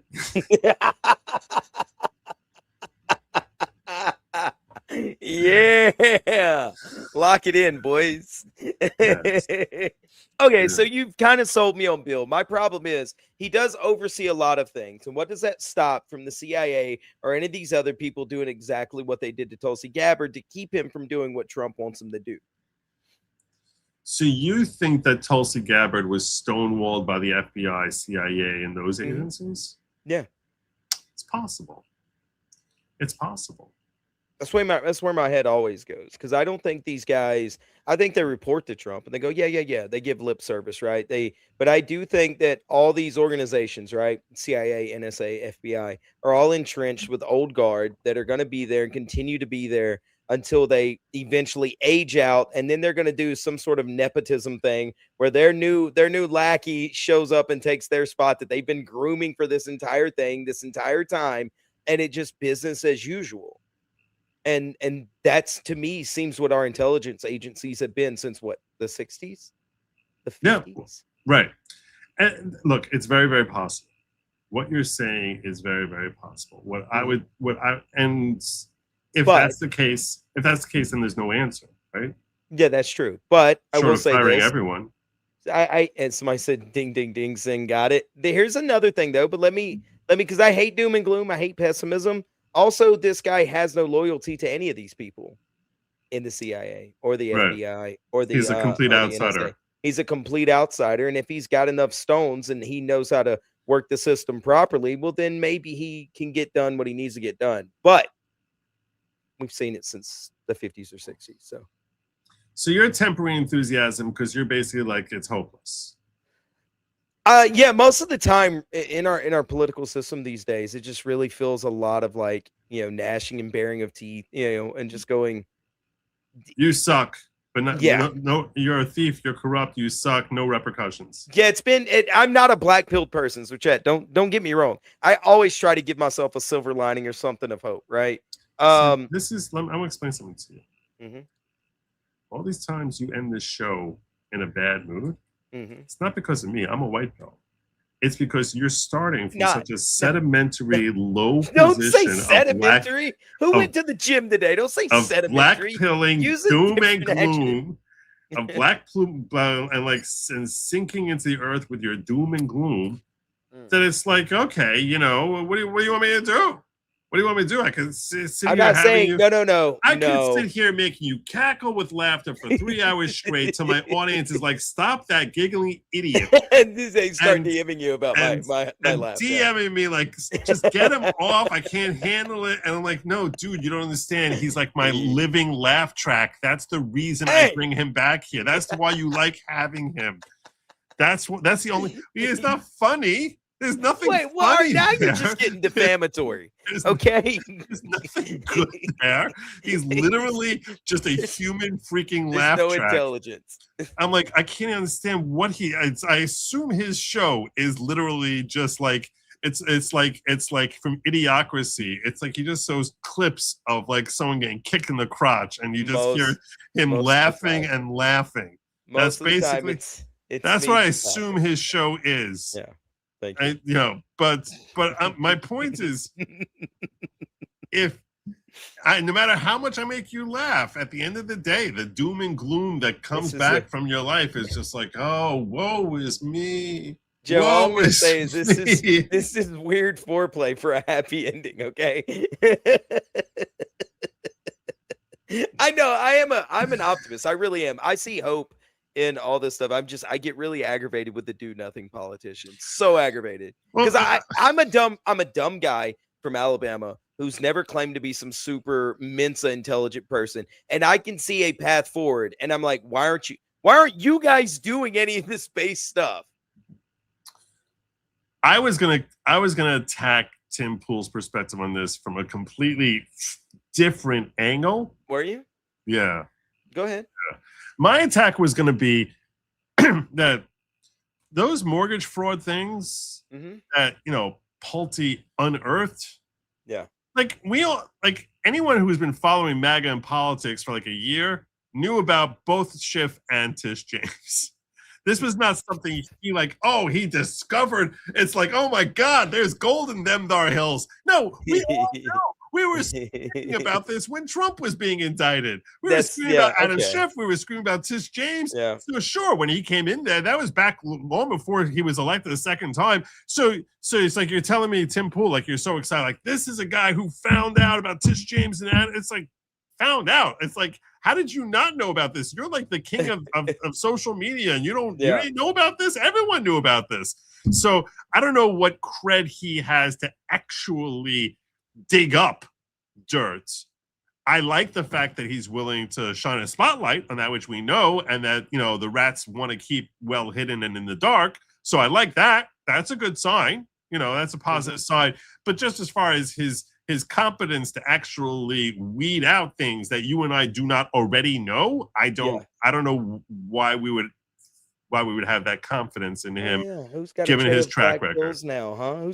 Who's dishing out black pills now? No, so what you're saying is that this guy fed us red meat, we all lapped it up, and Tim Pool, who's like this big great guy who tries to give everybody no, you should have known about all this stuff, because even I knew about those things, and I keep my head in the sand until Wednesday morning. Here's the difference between you and me. My perspective, my takedown of Bill Pulte as being the messianic figure we've all been waiting for is that we don't have proof that he's able to do it. That whatever proof Tim Pool thinks he found is not really proof. Now, is there hope that maybe he can? Yeah, there is. Your perspective is hopeless. No one can do it. Impossible. No, that's not my perspective. That's woe not what I is said. us. That woe is is not, America. now you're We're being a sinking defamatory ship. again, Chad. We're Y'all are cratering witnesses down. to this. We're all like, oh my gosh, Everyone just buckle up because we're just the ship is going down. There's 50 to 60 year intelligence community who are just keeping stonewalling Tulsi. They'll be stonewalling. They hold the button on the laser and they just say what they want, chat. These people. Yeah. No, I have hope. I have some hope. I'm like, hey, look, at least we have someone who's willing to shine a spotlight. He's willing to bring the flashlights. That's something. Sure. No. I gave you a silver lining. I gave you an absolute silver lining. I love an outsider, but I'm not going to expose a whole lot. But there is a very close politician to me that one time told me, you go to Washington and either you show up corrupt or you get corrupted. That's actually what Tulsi Gabbard said. So she said when she was a freshman congresswoman, when she first came in, she was congresswoman from Hawaii. And she says the name Hawaii as only a Hawaiian can in order to show you the same way like only New Yorker knows how to say New York. So too, only a Hawaiian can pronounce Hawaii. Aloha. It's like when she says it doesn't sound like American when she says aloha. It's just like something weird. So yeah, she was a freshman congresswoman from Hawaii, and she said that when you get to Congress, they tell you that when we tell you how to vote, you will vote that way. And if you do not, you will not be on any congressional. You're not going to be in any committees. You're not going to have any voice. You're not going to have any backing when you seek re-election. And in 2 years, you'll be gone. Mm-hmm. That's what they tell you when you come in. Yeah. So you vote down the party line or you're effed. That's what they tell you. So you can come in there all like, I'm going to change the whole system. I'm going to fight the whole system. And it's like, you're going to basically be gone in 2 years. Yeah. No one's going to hear of you. Yeah. Completely. They'll strip you of all power and they'll, Yeah, because you're supposed to be there to fight for your state, get stuff done for your state, get your stuff done for your country, so on and so forth. But mainly your state. And what they'll do is they'll just give you basic stuff. They won't put you on any committees whatsoever. And then next thing you know, you end up like a lot of Alabama politicians just getting a strawberry festival funded. Good job, guys. Yeah. Way to go, boys. You did it. So that's why that's how they get you. Mm-hmm. And there's no way around it. There's no way to fix that. Yep. There is, but you got to get all the outsiders to continue being outsiders. And they have to. They have to come in at the same time. They could stagger, but you have to keep them. You have to keep them there, and people have to support them. That's the problem. So you know what? I'll be on Pulte's side. This is what I do, and it gets me in a whole lot of trouble. I give everyone my trust freely. It's not earned. You got it. It's yours, right? It's yours to lose, though. And once you lose it, it's hard to get back. And Joe, you are on thin ice.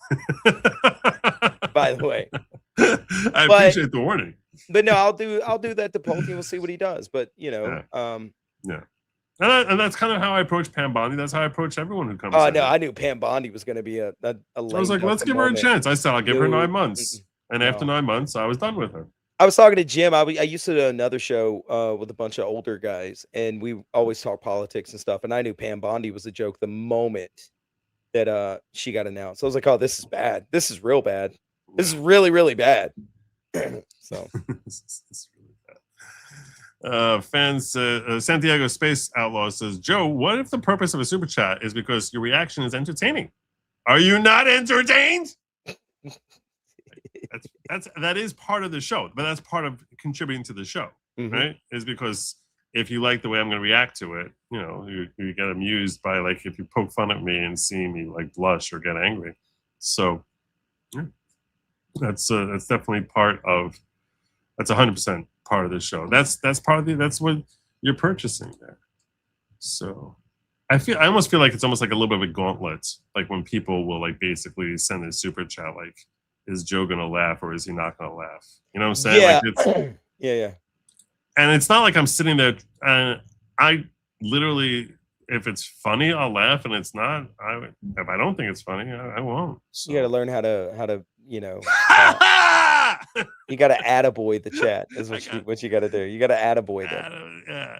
Give him a good attaboy. It's actually I remember I had this once with like, I don't know, it was $100 or $200 super chat, which was obviously supposed to be funny, but wasn't funny at all. Mm-hmm. And you're just like, okay, look, I can throw off a $2 super chat when the joke fails. And I'm just be like, whatever. Okay, that's good. Yeah. Yeah, thank you, Breeze By. Yeah, exactly. And I'll refer to them as Breeze By, right? Yes, I'll be like, you know. And they'll be like, but my name is Shirley. No, all right.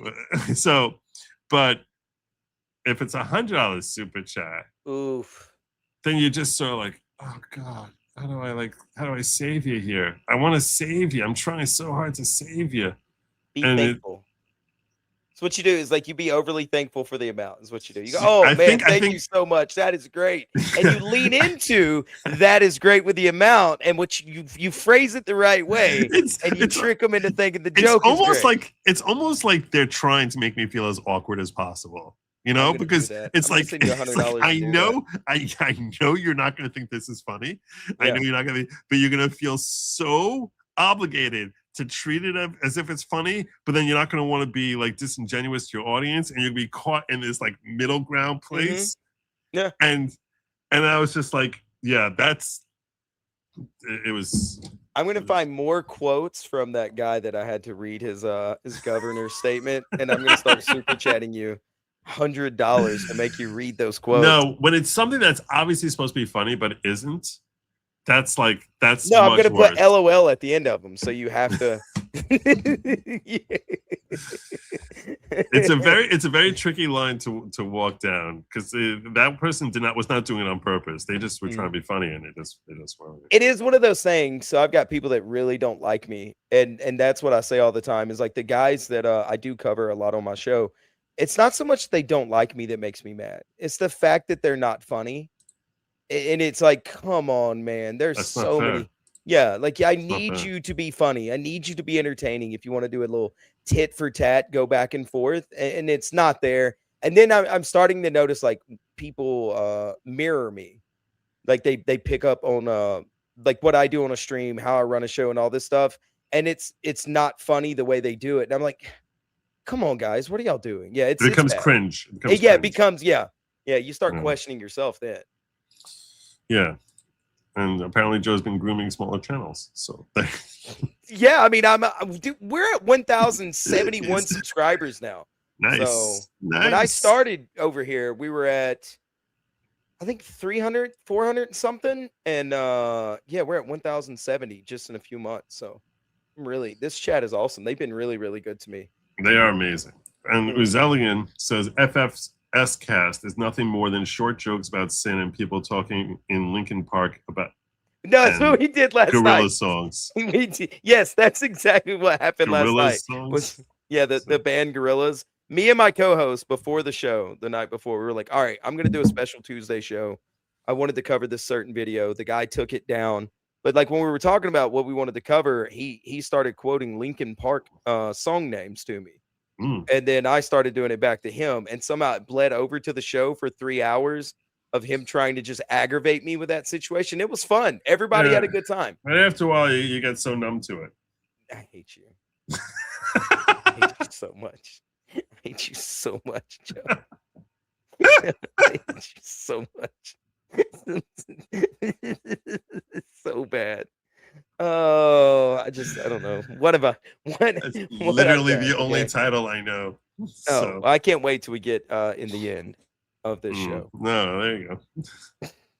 No, it was a lot of fun, but that's another clippable moment there for you. So good job, Joe.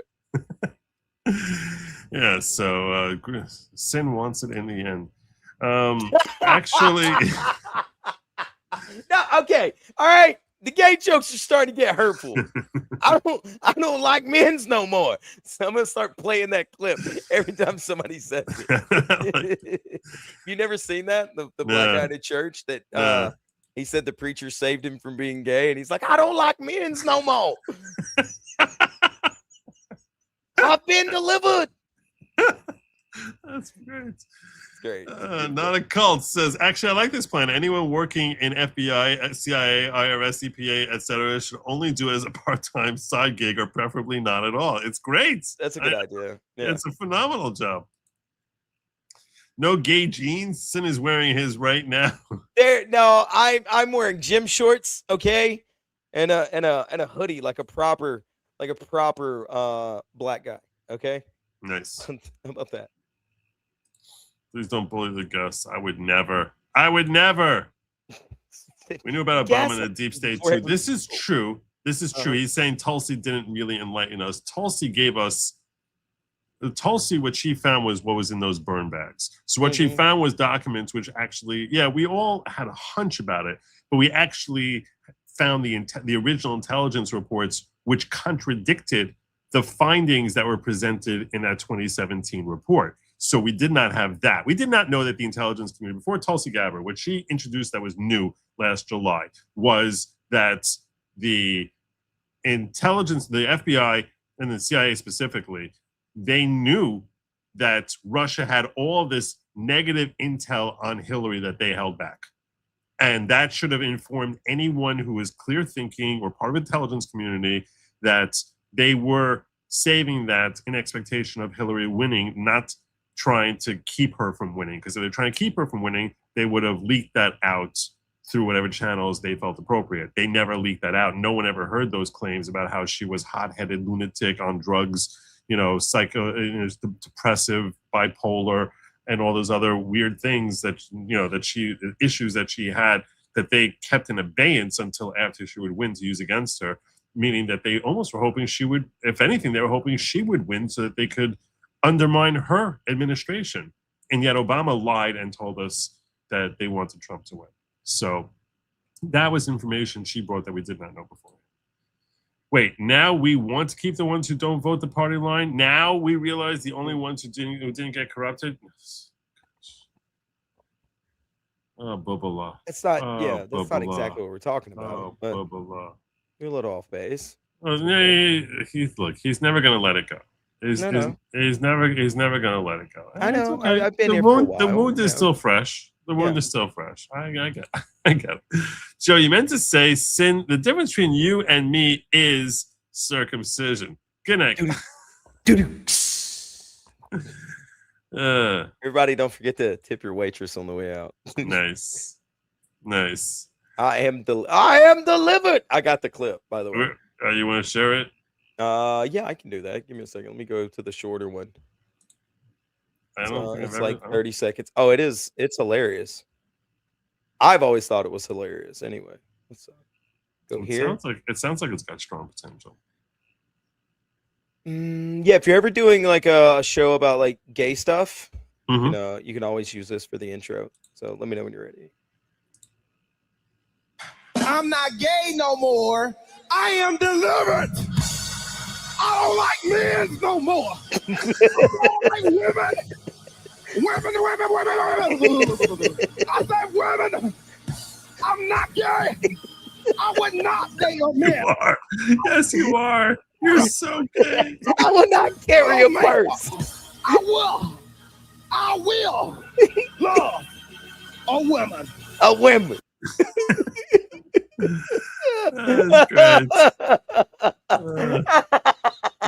Yeah, see, I play that video every morning. Okay, it keeps me on the straight and narrow. It keeps you. That's what keeps you straight and narrow. It's so great. It's like a 6-minute clip. If anybody ever wants to go watch it, it's great. That's good. That's one of the godless I approve. Oh yeah, because Drop Barracuda is gay. So there you go. Well, don't hear a purse. Obviously, you need to try that church out. I like women. I will not carry a purse.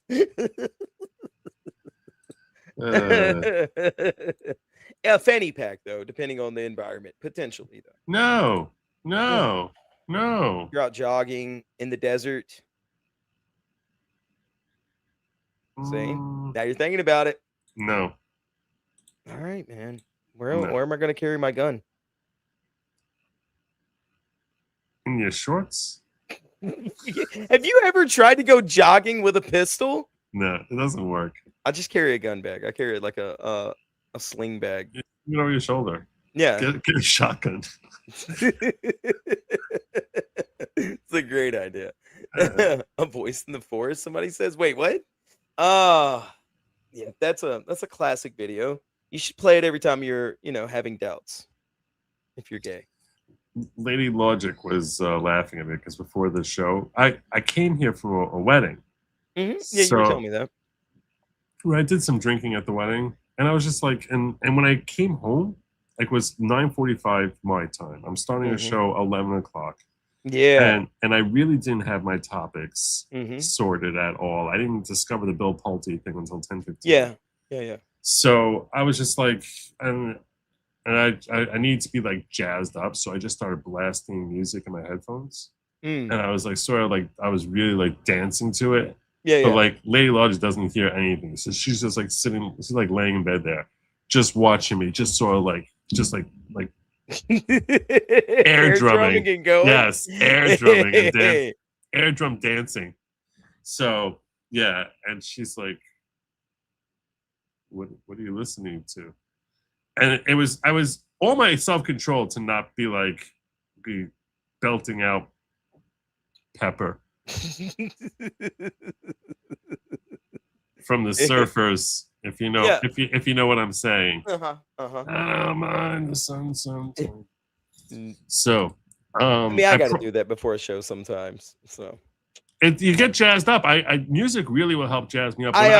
When I was in law school, when I was in law school, when sometimes I would feel like pressure, like you had to get paper in, or you got a test, something like that, and just cramming, and you're working really long hours. Or sometimes I would have even when I was working as a lawyer, a solo practitioner, and I have to get my response to emotion in by 9 a.m. the next day. So, and I'm pulling an all-nighter. And I remember taking a Walkman, okay?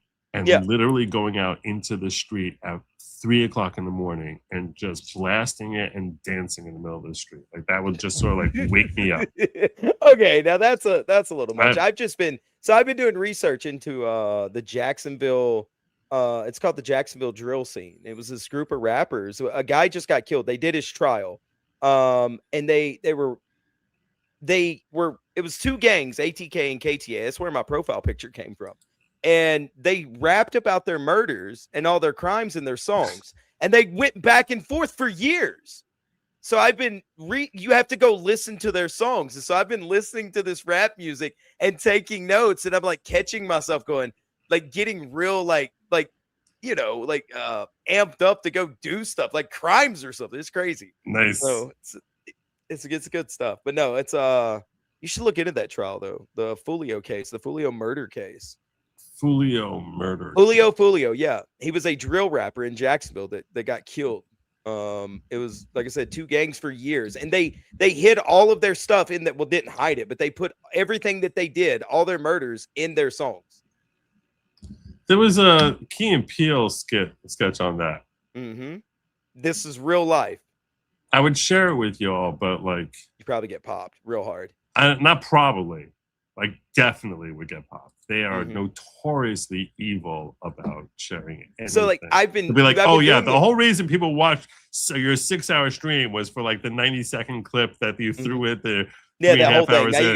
Now you gotta share everything. So, but no, they'll claim the entire video front to back. But so I've been listening to this music, doing the research and taking notes before my streams, and I catch it I haven't listened to rap in forever, and it gets me really amped up. I'm like, oh man, this is good stuff. It makes me want to do a show. I can't understand half of what they're saying, but still, it's the beat's pretty good. Nice. Yeah. All right, there you go. So, I promised I was going to share with you, if we hit our goal tonight, Nicole? I was going to share with you all my eye situation.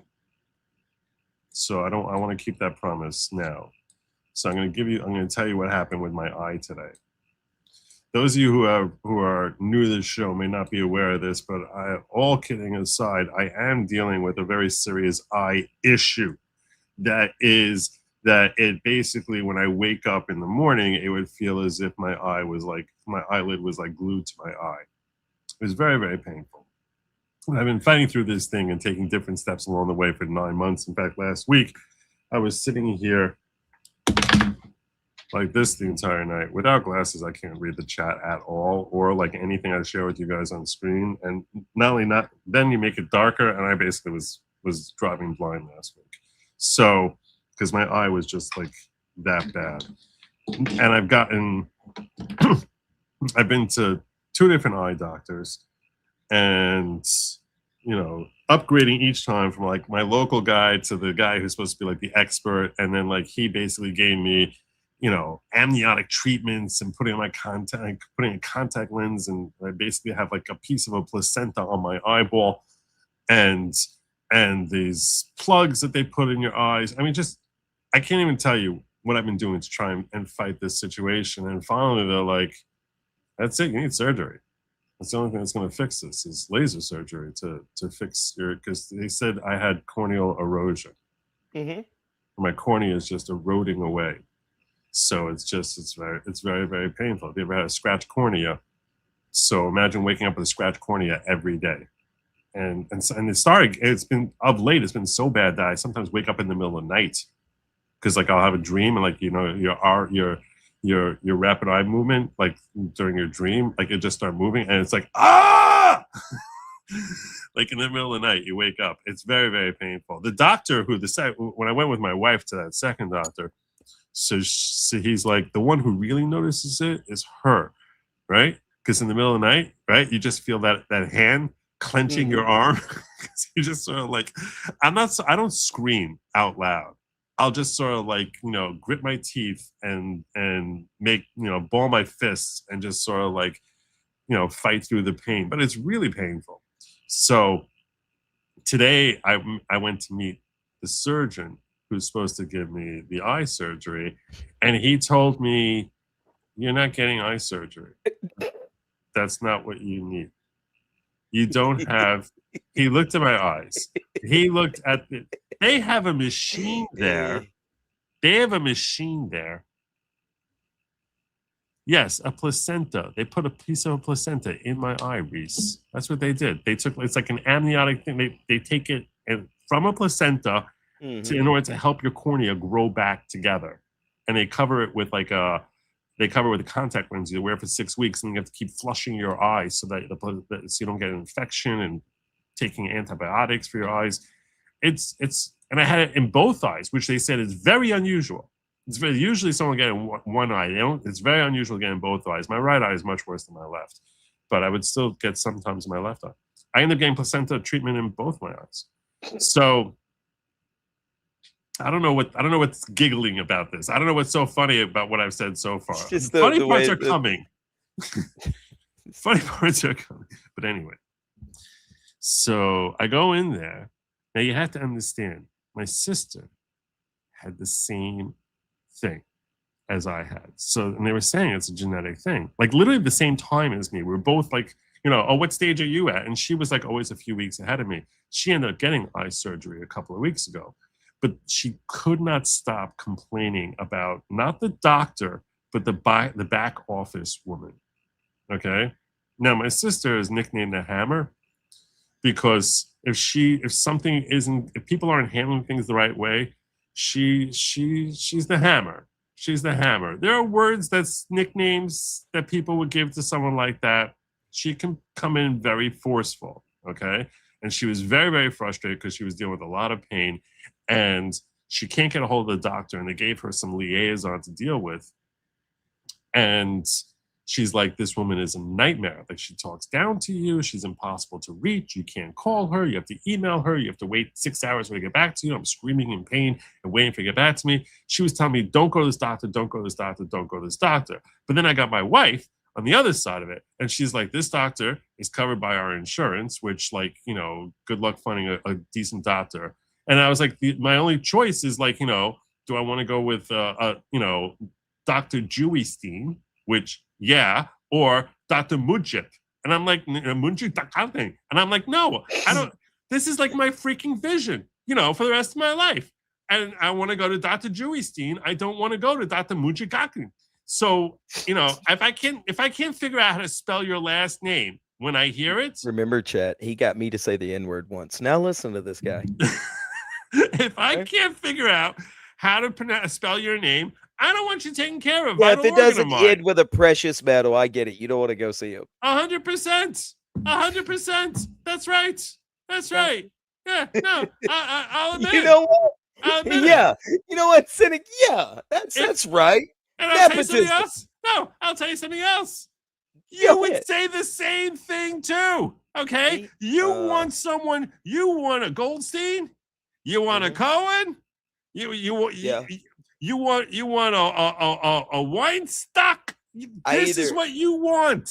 I mean, You know, I will go okay? with an You might go with actual a Slavic name. You might go with a doctor. You might go with the Dr. Chen. Yeah, I was about to say, yeah, You yeah, might an do Asian that. guy. You might do that. Yeah. You might do that. Okay. But you're not going with Dr. Mucci. No, I'm not doing that. You're right. Okay. Thank you. Okay. Thank you.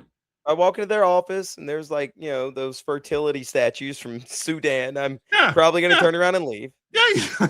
Okay. Thank you so much. Have a nice day. You're out of there.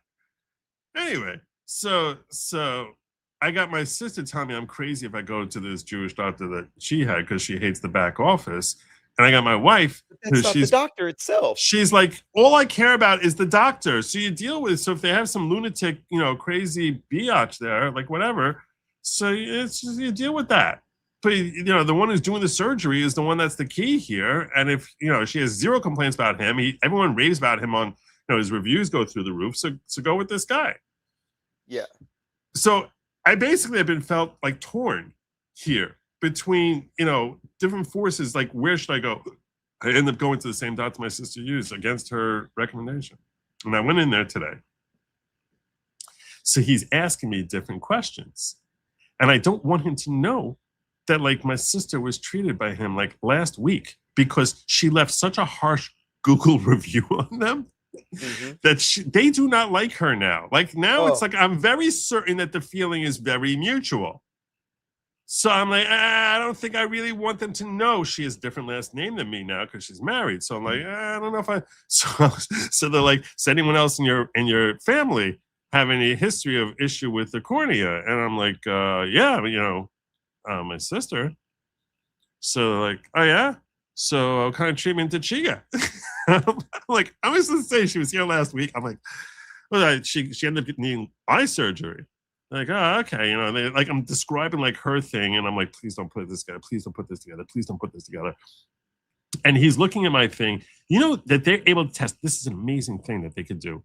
And I was astonished when she tells me to put my chin in this thing, and they had me look into this light, which is like spinning around there. And I'm sure that there's some sort of hypnosis that's going on there. And if you ever see me like all of a sudden just like you don't understand what's happening, but it's like I just start like all of a sudden just like trying to like catch gnats next to my ear for no reason. I am sure it's these doctors basically put something into my brain because it was freaky looking at these lights flashing around.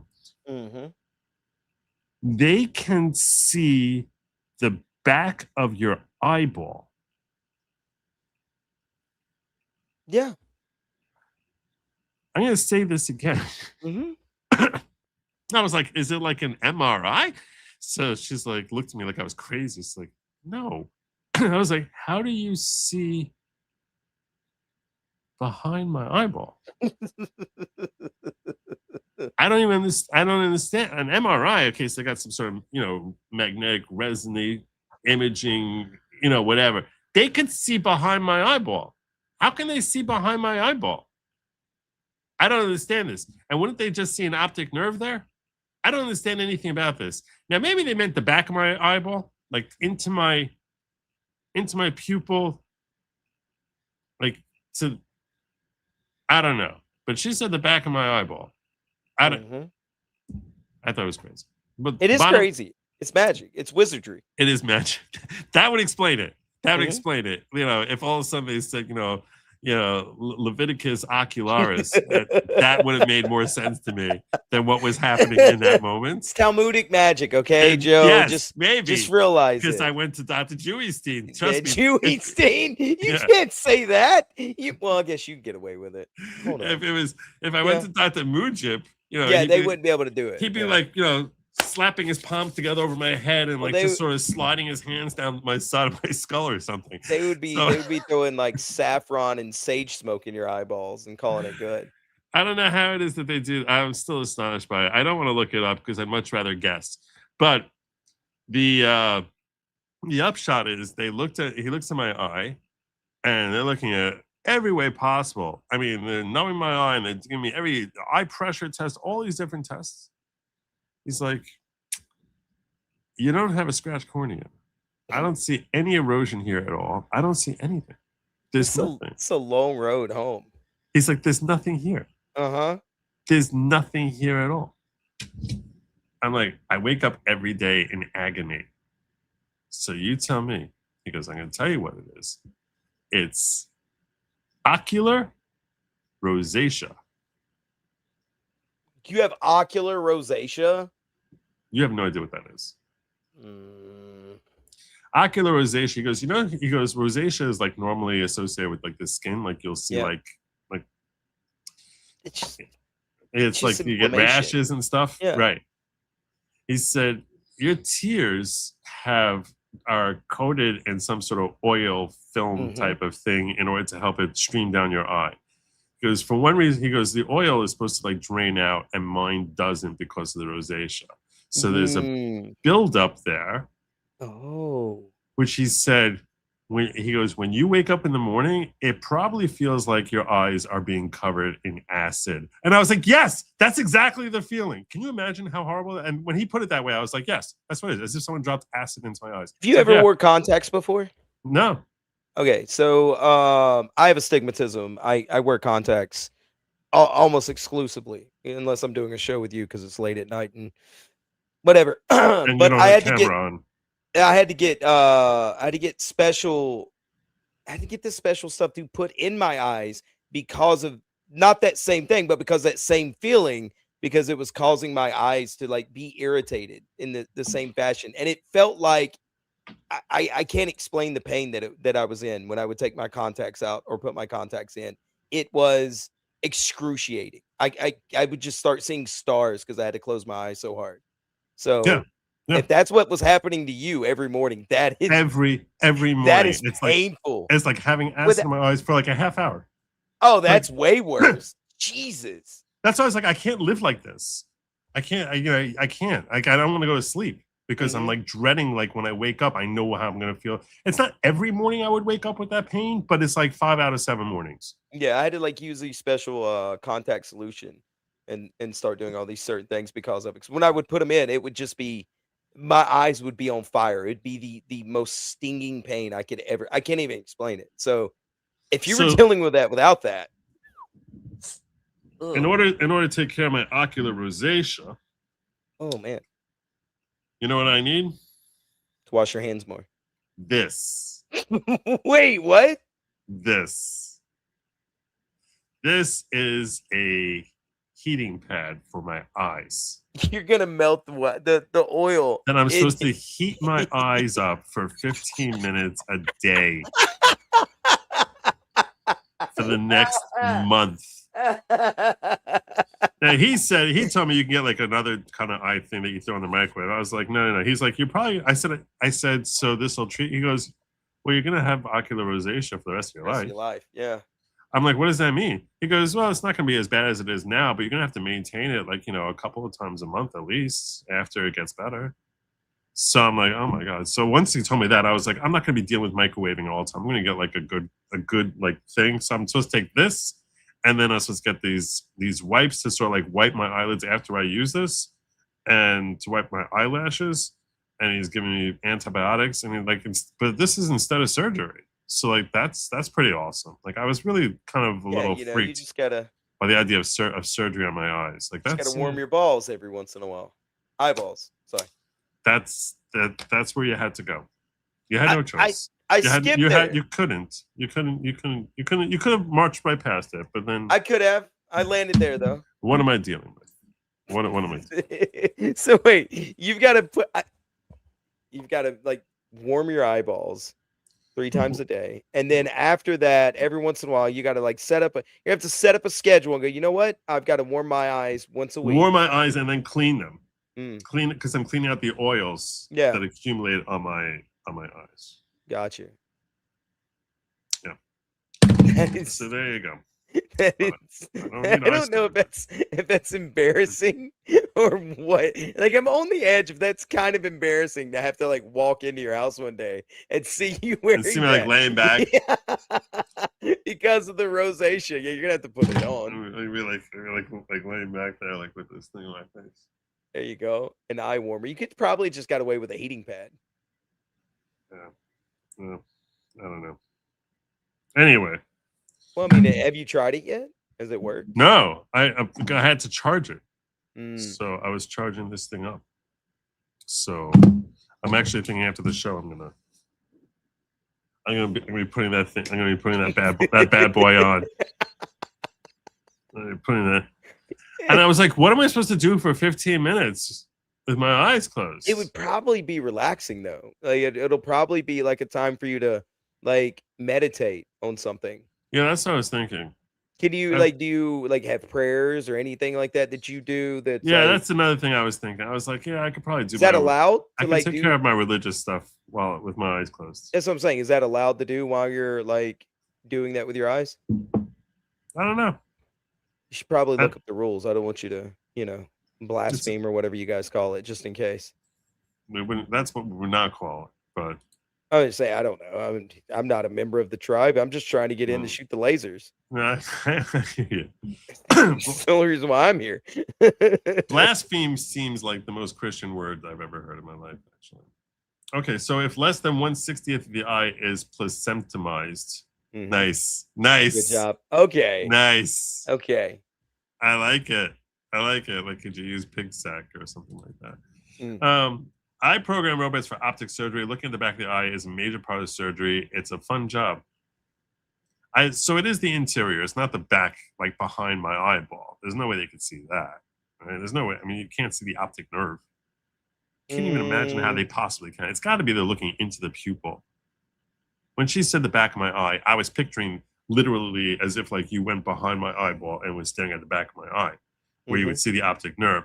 But then as I thought about it, as I was telling the story over, I was like, that probably meant the back of the interior of my eyeball, like looking through the pupil and seeing the back there. I think, where the rods and cones are? You don't know anything. What do you mean I don't know anything? Yes, I know where the rods and cones are. What are rods They're and looking cones? at the back of your eye from the pupil is what they're doing. Because What your eye, do the you rods can and see cones through the do? back of What do it. rods and cones do? What are you doing this? You know what? I'm gonna stonewall you. No, we're not doing this. We're not doing this. How about that? How about that, Joe?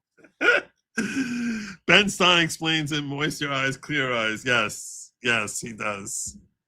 He does. Daft logic. Daft. What's so daft? I don't understand. It was everything there I said made total sense. It wasn't craziness. All right. So I promised my audience that if we hit the goal tonight, we're going to do some manifesto work. And I feel like I've been carrying most of the show. So I'm going to ask you. Feel like if you can do some you've been manifesto. carrying most of the show. I swear, Joe, the sandbagging that goes on sometimes is ridiculous. Also, it's your manifesto. I'm here to help you with it and guide you. I don't want to be a part. Look, whoever my FBI, actually, I do know that there's an FBI person that watches. You do, me. right? I really do. I'm not even joking. Look, to the FBI agent that's watching me, I am doing this with Joe under duress, okay? On my part, this is all satire and comedy. What Joe does with this later is his own doing, and I disavow. So there's my speech. So where we got the buttercream out of the way, we got the men's locker room situation out of the way. We covered the trans, I believe.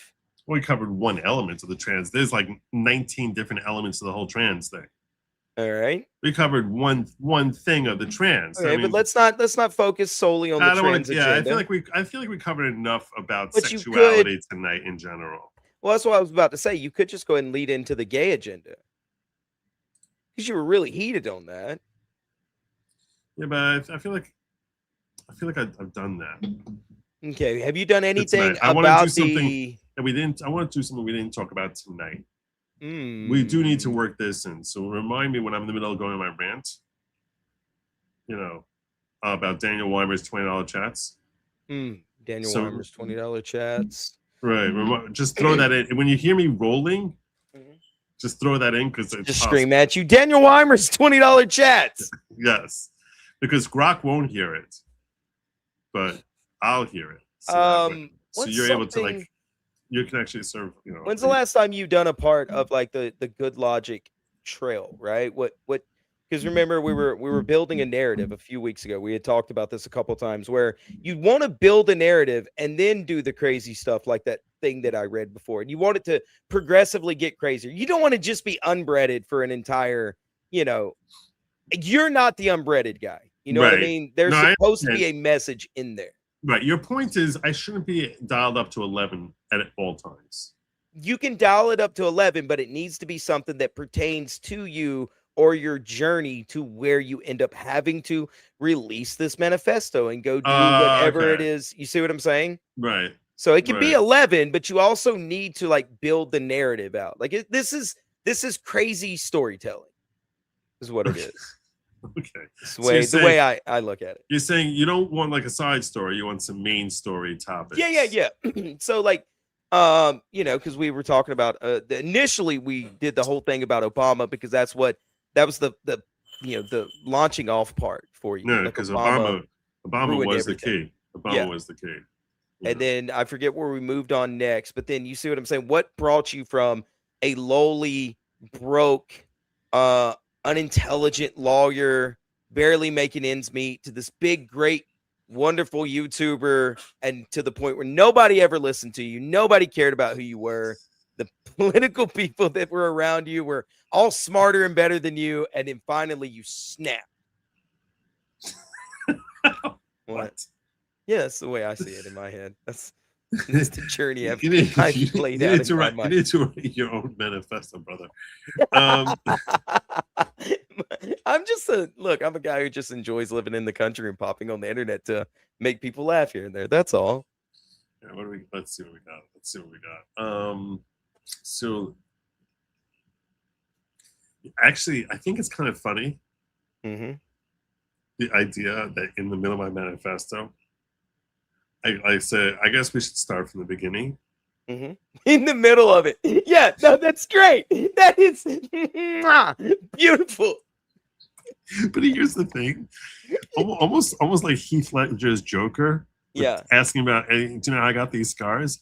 Every Just time keep- I start, it's a different one. It's a different We should start at the reason. beginning. We should start Yes. with a new beginning. I guess we should start with the beginning. Like, was there anything? Because I know you used to own like a collection agency or anything like that that made you realize that like politics or anything that aggravated you that brought you to where you are now. A mid-tier 102,000 subscriber channel, I think. Is there anything like that you would like to put in there? You see what I mean? There has to be something that leads you here. And you can keep doing. I mean, I think it's a genius idea to be like, let's start at the beginning. You know what? I just spoke about whatever the last crazy little rant was. Let's go back to the beginning. Well, okay, this is what I had for the last rant.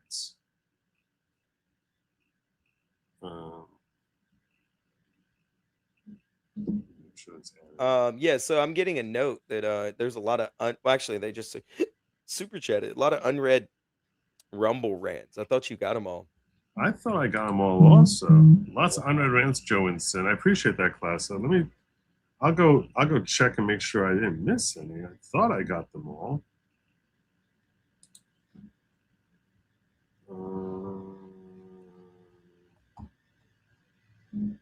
Silicon Bean. So the notes that I have in my notebook are now going to be trans and buttercream frosting, no We got that genitals time. in locker room. I wrote down caballers. Trans the One other Pack day. said silver lining is Joe's promise of a happy ending. Mm-hmm. You did. Did I read that one? I don't I don't remember reading that one. Silver lining is Joe's promise of a happy ending, which that's like a gold lining. That's not a silver lining. This we got. This is for kids. I missed this one. This is for kids everywhere. Short people got no reasons. Oh, short God. people got Everybody. no reason. Everybody. Short people got no reason. That guy's to a live. Jew, right? Randy Newman? Yeah. Probably. Mm. And he was based. Yeah. I got problems with that guy now. Short jokes sound good now, don't they, Sin? Hey. Oh, that's funny. I missed this. I did miss a bunch. Hard hats have to be the tinny hat version. There you go. Oh yeah, the metal ones. The tiny hat. Oh, version. the tiny hats. I thought you said tinny hat. The tiny yeah. hats. Little tiny workman hats. That'd be funny. That would be funny. Yeah. So, and this I got. Something ever happens to me and they find this notebook. All right, so I think I got them. Thank you, class. I appreciate you calling that to my attention. Thank you, brother. Yeah, he went back and read them. I guess we just didn't cover them all. Yes. All right. So, can you read back the last section to me, Grok, of what we had? Here's the last section we have so far. It could be that the reason that the world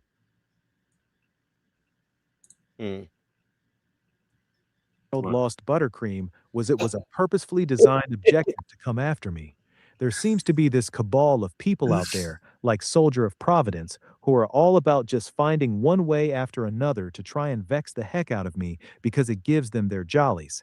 They get some sort of sick, perverted pleasure out of trying to just needle and stick their nose in where it doesn't belong with their stupid little opinions and their little perspectives. And frankly, these folks like Soldier of Providence would be completely thrilled by the idea that yeah.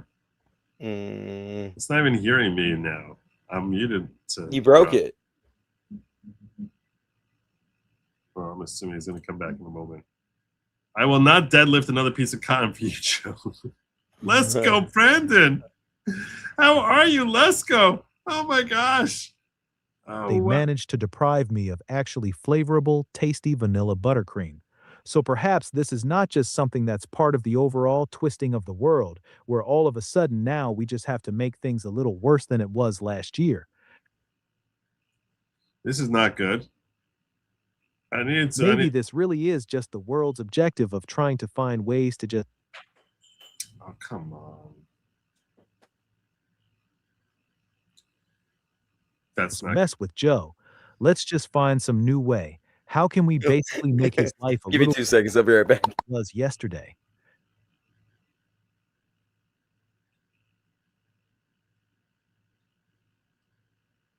Thank you so very much, Soldier of Providence, and every one of you scum.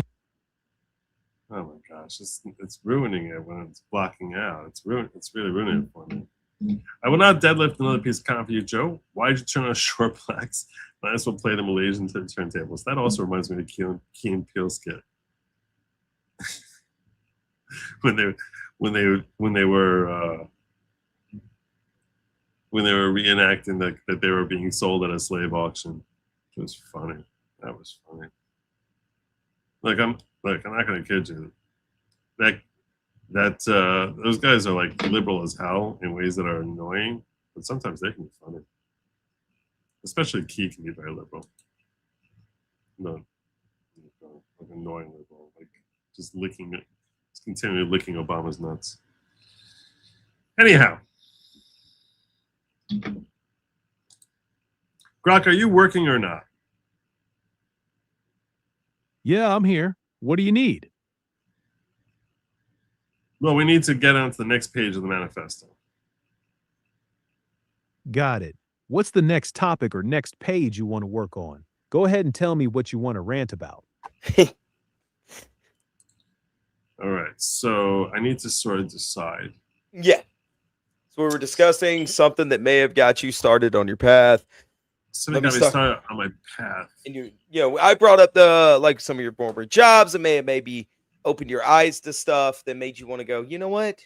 My voice, Good Logic's voice, must be heard by the masses. Put a Nick Rekieta rant. You can do anything.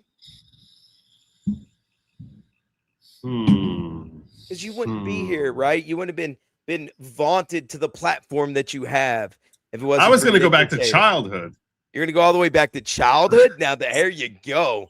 Now, that's manifesto right there. I was really going to go to childhood. I was good. That's what I'm saying. You can go anywhere now. Yeah.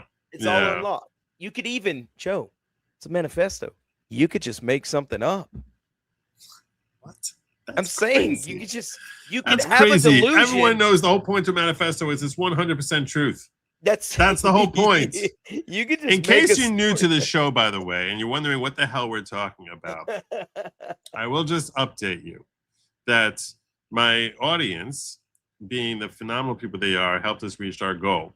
Tonight's goal was that we'd have a third hour, which would include some time updating my manifesto. You say, Joe, you have a manifesto? Well, not yet. I'm working on it. I'm in the middle of working on a manifesto. The reason I'm working on a manifesto is not that I ever plan on using it, not that I ever plan on, God forbid, harming a whole bunch of people or certain targeted specific people, in particular Adam Schiff, but in case things go sideways.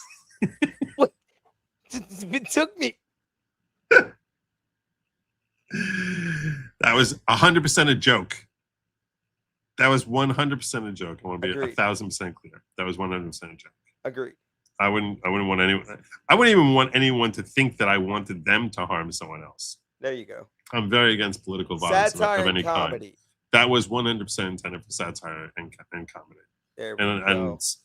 Yeah, but the point was, after I saw how Cole Allen, the last attempted assassin of Trump at the White House Correspondents' Dinner, had put together a manifesto, very obviously just moments before he was going to go out there and do the deed, it made it crystal clear to me that these people, their failure is that they didn't plan ahead, that they didn't say, hey, look, someday, in case things go sideways, I need the world to know why it is. So they end up just ad hoc throwing things together, which is just stupid. It's just stupid. In fact, I'm going to tell you this. This is where we're going to manifesto. I guess we should start with the beginning. And the beginning is, why is it that I felt a need to write this manifesto?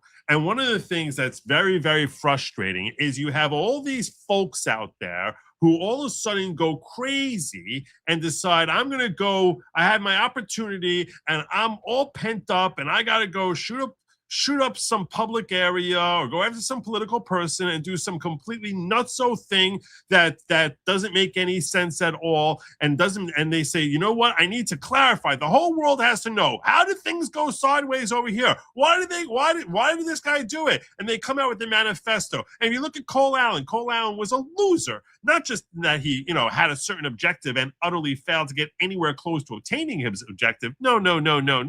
He was an utter loser because he threw together a manifesto of 6 pages that he obviously put together 4 minutes beforehand. Now, a little foresight, a little planning ahead. If you're going to leave a message behind for the world, hey, this is where you screwed up. This is where you had it coming. That's what you need to do. And that's why I came up with the idea that I need to have a manifesto. Do I plan on releasing this manifesto today, tomorrow, or at any particular time in the future? Absolutely not. But just in case one day things happen to go sideways and I decide, okay, look, it's go time.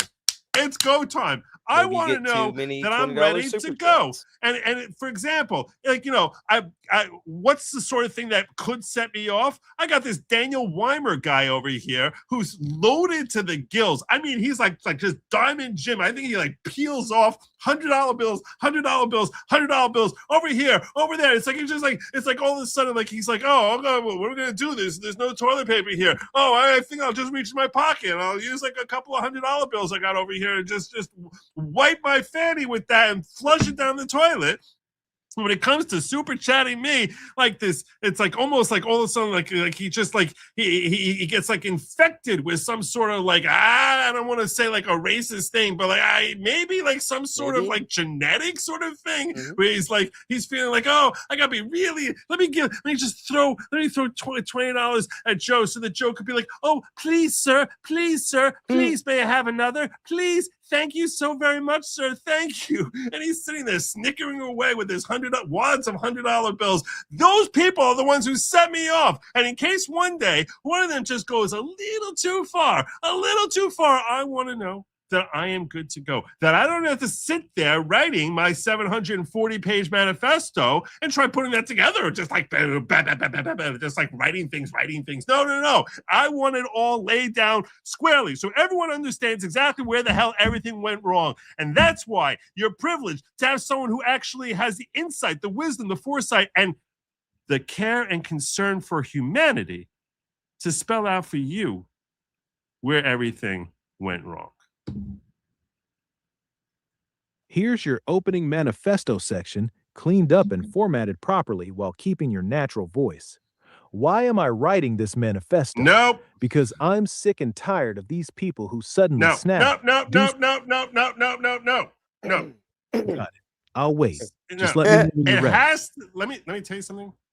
Sometimes I give you something, it's good enough. You're not going to do it better. You're not going to do it better. I know you won't. Like, this has to start. You didn't understand that this has to start with, I guess we should start at the beginning. That's the first sentence that should be on page 17. That's the whole point, that I'm on page 17 and I'm explaining to them that I'm starting from the beginning when we're 17 pages in. Do you understand? You don't understand. You'll never understand. This goes far beyond you. AI will never be able to appreciate this. So just take what I gave you, say, thank you, Joe. That was gold. And would you like me to enhance it, Joe? And I'll say to you, maybe try. Or other times I'll be like, you're going to fail. And you're just going to embarrass me and you both. And it's going to be a very awkward conversation because I'm going to sit there trying to make you feel better. It's like, I know you did your best. I know you really put your heart into it. You know, I could really, you really used your own voice there. You really made that section there your own and sit there like I'm like from American Idol trying to make you feel good about your lousy voice. No. We're not going to bother with that, okay? Just take what I gave you and say, thank you, Joe. Let me lock that away for you unless you want to make any changes. All right?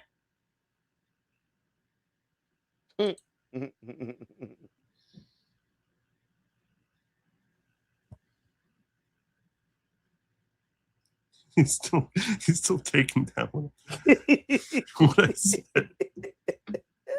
This is why I never. The shame of Grok, man. It feels like it's gotten slower. I don't know if it's up. I don't know what's going. Yeah, I don't know what's going on tonight.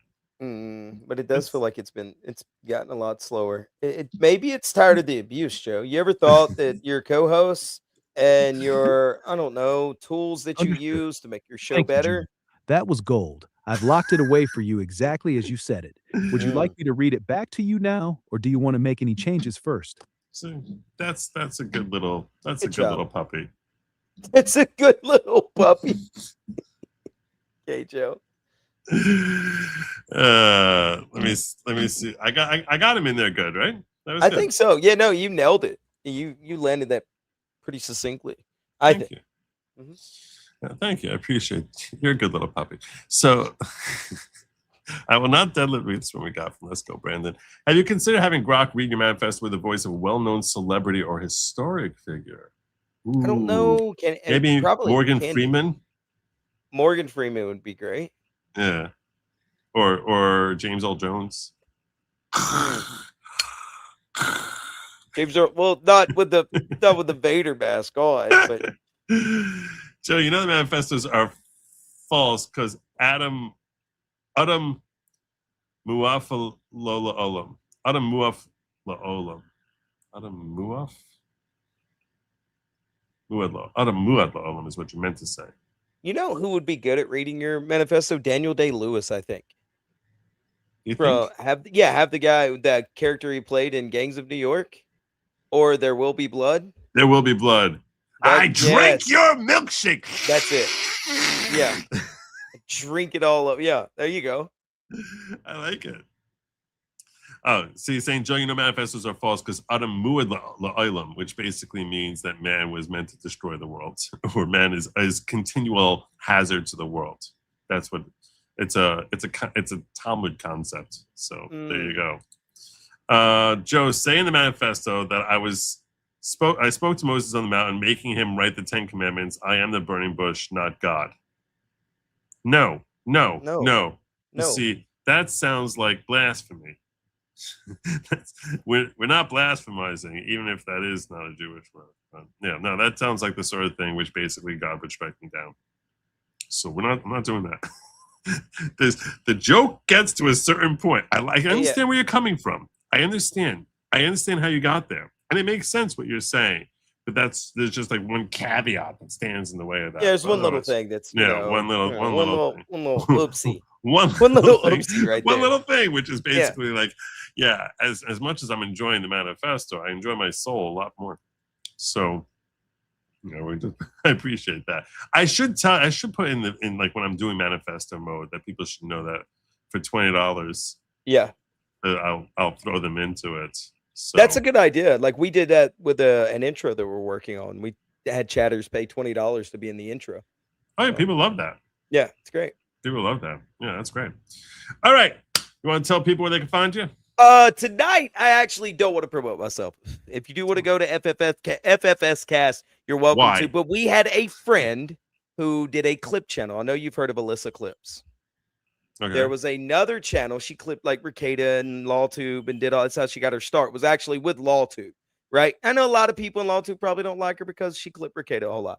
But there's another clip channel that was struck, completely nuked off of YouTube, for clipping other channels, and they got hit for bullying and harassment for clipping these other channels that were doing the actions. Is this a quartering thing? No, it's not. Okay. It's another guy that did it. But I just want you, if you want to, go to Katie Did Clips on Twitter, show her some love, retweet anything that comes out about her thing being how do I find I'm gonna put it Katie Did Clips? Yeah. Katie How do you Did spell Clips. Katie? Katy. I'll get it right quick. But I would like y'all to go follow her on Twitter. She will and just show her some love. She's really kind of upset about it. Like I said, she's getting punished for clipping other channels. We'll put it in the chat. Give me a second. Okay, when I click on this, what I'm seeing is I'm giving you seeing her Alyssa Twitter Clips here and Flumma Claw. Yeah, her channel got struck down, is what I'm saying. So I want you to go follow her Twitter. Okay. I'll follow her Twitter. Yeah, follow her Twitter if you could. So I'm gonna copy that and put it in the chat. Go ahead. Oh, I think I got it. There we go. Because she and if anything y'all see about her having her channel removed, if you would just quote tweet that, retweet it, because like I said, she got popped for what other people were saying and doing, as she was just putting the clips out there in the news. So there you go. That would be nice. Who's Liam Gray? That's the guy that struck her. He's an Australian comic book creator. So has he got a big channel? Like 10,000 subs. 11,000 subs. Yeah. Okay. So that's all I wanted to do. Just get some eyeballs on that. Anna, that Star Wars girl, is trying to help get eyeballs on it. And, okay. We'll see. All right. Well, I thank you all for joining me. God willing. Oh, wait. I got this came in here at the end. Let's go and follow her everywhere. Yeah, she also has a I don't think he Rumble means channel. that. He doesn't mean that literally. Yeah, you don't have to. Please don't follow her. don't follow her Please in do like not. literal life. Don't do that. Please do not follow Katie Did everywhere. Just follow her on Twitter. But on social media, that would be great. On social media, that would be great. So Twitter, she's at Katie Did. Yep. Twitter? At Katie Did Clips. So. At Katie Did Clips. Cool. All right. Well, I thank you all for joining me, and God willing, tomorrow evening I'll be back here. Please make sure that you remember that lab meat was never, ever meant for you. It's meant for they, them. You don't want to touch it, you gross, and do not eat the bugs. Don't do it. Have a good night, everyone. Okay, bye. Godspeed.